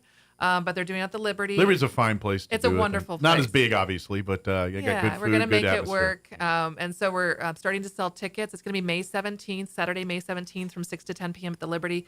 And the theme is Flamenco Fiesta. Nice. So you mentioned the gypsy jazz and the flamenco. So we're going to be having Gustavo Pimentel, who's the guitarist out of Albuquerque. Okay. Award-winning, amazing talent. And so he's going to be performing. I feel like any of the flamenco, classical guitarists, I don't know what it is, but I'm betting they have the fastest fingers in all of the land. I think so. Very well trained. I think he started at a really young age. Yeah. So, yeah. Any of those, any of that classical guitar, flamenco guitar, gypsy jazz guitar, any of that is very, very elaborately, fast-paced picking. Yeah. And then I'm tired watching them. Roswell Folklorico is also going to be stopping in during the event as well. And if you've never seen Folklorico, that's you can't hear Folklorico. You got to watch it. You got to see it. See the because movements. The dancing and the dresses and the pageantry is half the performance. If you're just listening to the music, you're missing half the fun. Yeah. And so you got to see it in person. So if anyone finds out about getting tickets for our fundraiser or more information about what the foundation is doing, stop on the Roswell Museum page and you'll see the links to the other to the Roswell Museum and Art Center. And of course, if you come out to the library tomorrow and ask about it, absolutely. Caroline or any of the library staff or the museum staff will be able to help you. Stuff. Yeah. Thank you. Now, while you're at the library, don't forget there's so much going on. Of course, we got tonight and tomorrow here, but that's again more events coming next week. They have almost every day there's something going on at the library, whether it's preschool story time or some kind of game night for the families, or like 4-H is coming in doing a thing, or there's always something going on at the library. Indeed. Actually, we have a very, very busy schedule, more than it looks like here. Our schedule looks so full, but although there's more beyond. You got to make the writing smaller to fit it in the boxes.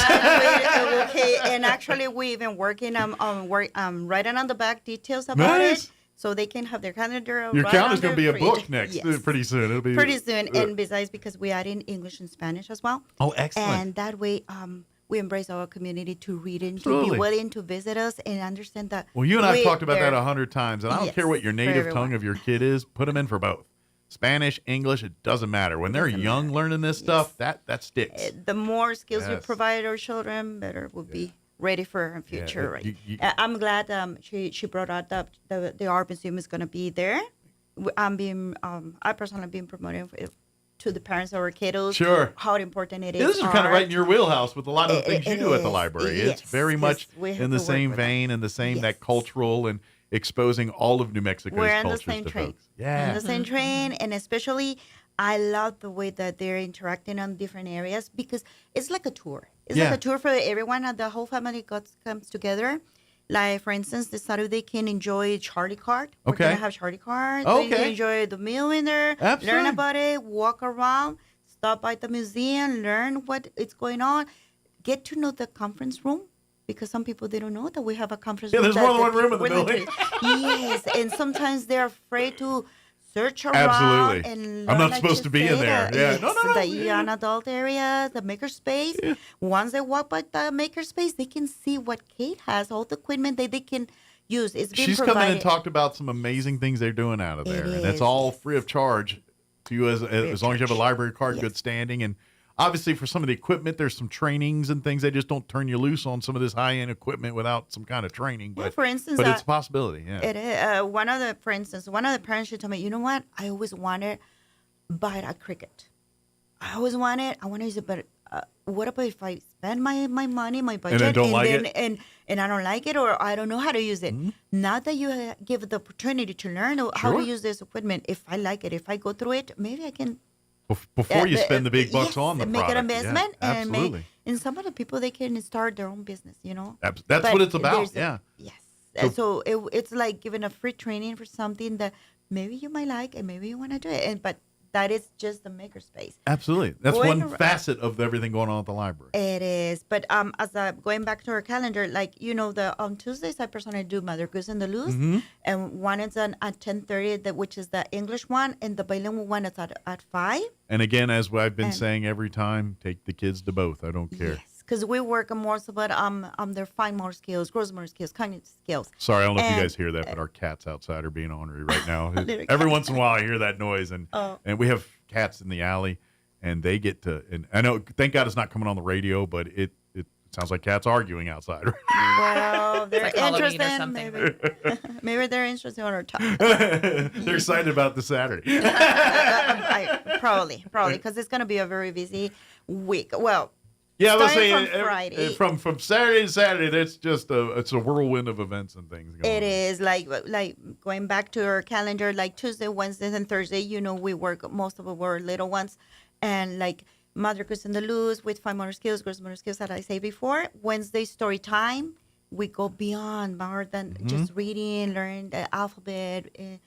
But they interact even with stuffy animals as well. Absolutely. And music movements, we all need gross motor skills. Come on and shake those arms all and stuff legs perfect in there. for those developmental years for these kids and stuff. Yeah, getting them out and active and doing this on top of their school curriculum is important. This is extra level stuff that they need to cement the things they're learning. So this kind of works in concert with what they're learning in school and everything else too. And let's focus on more that children learn by playing, by enjoying what they do.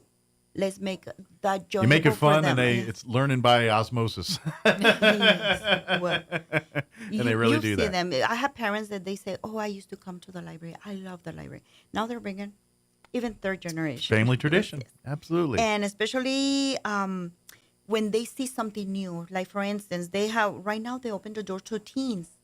We have once a month. Game night. Nice, just for the teens. Yes, just for the teens, the tweens and teens, 12 to 18. Yeah, so bring your 12-year-old brother. Yes, and especially some children, they never had the opportunity to have like a PlayStation.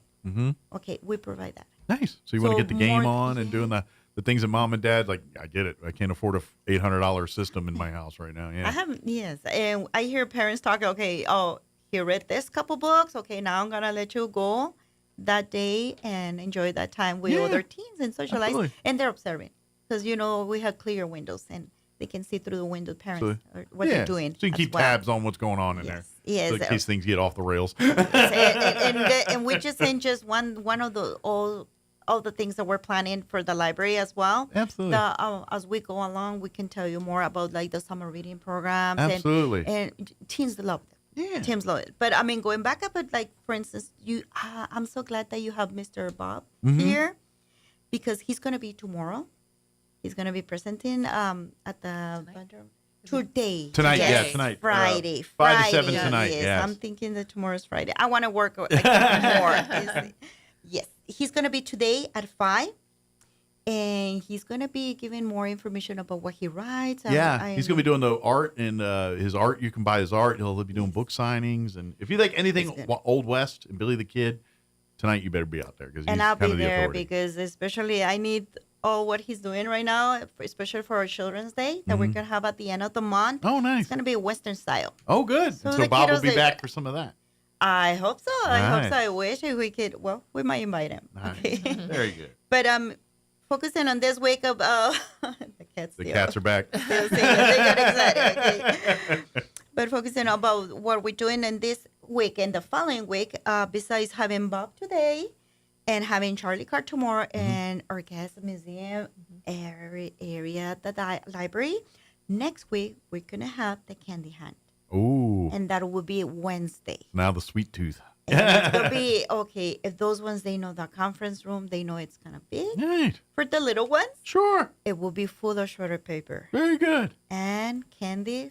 Well, it's the Easter weekend, and candy's definitely a part of it there. So get your candy on and all. Believe that, me, they love it. They love it. And 2 years ago, I don't know how I ended inside all the tons of shredded paper because I was on my knees trying to help the little one until one of the other kids says, "Oh, look, our teacher's here," and they start throwing all the tons of paper on top of me, and they enjoy it. I mean, that's fun. They had fun. I'm sure you wasn't at the time, but later you're like, "All right, that was fun." Everyone's been good. Well, I think the cleaning people crew didn't like it because I was everywhere, still walking around and dropping some of the pieces. You know what? Maybe leave them a plate of cookies before you leave or something.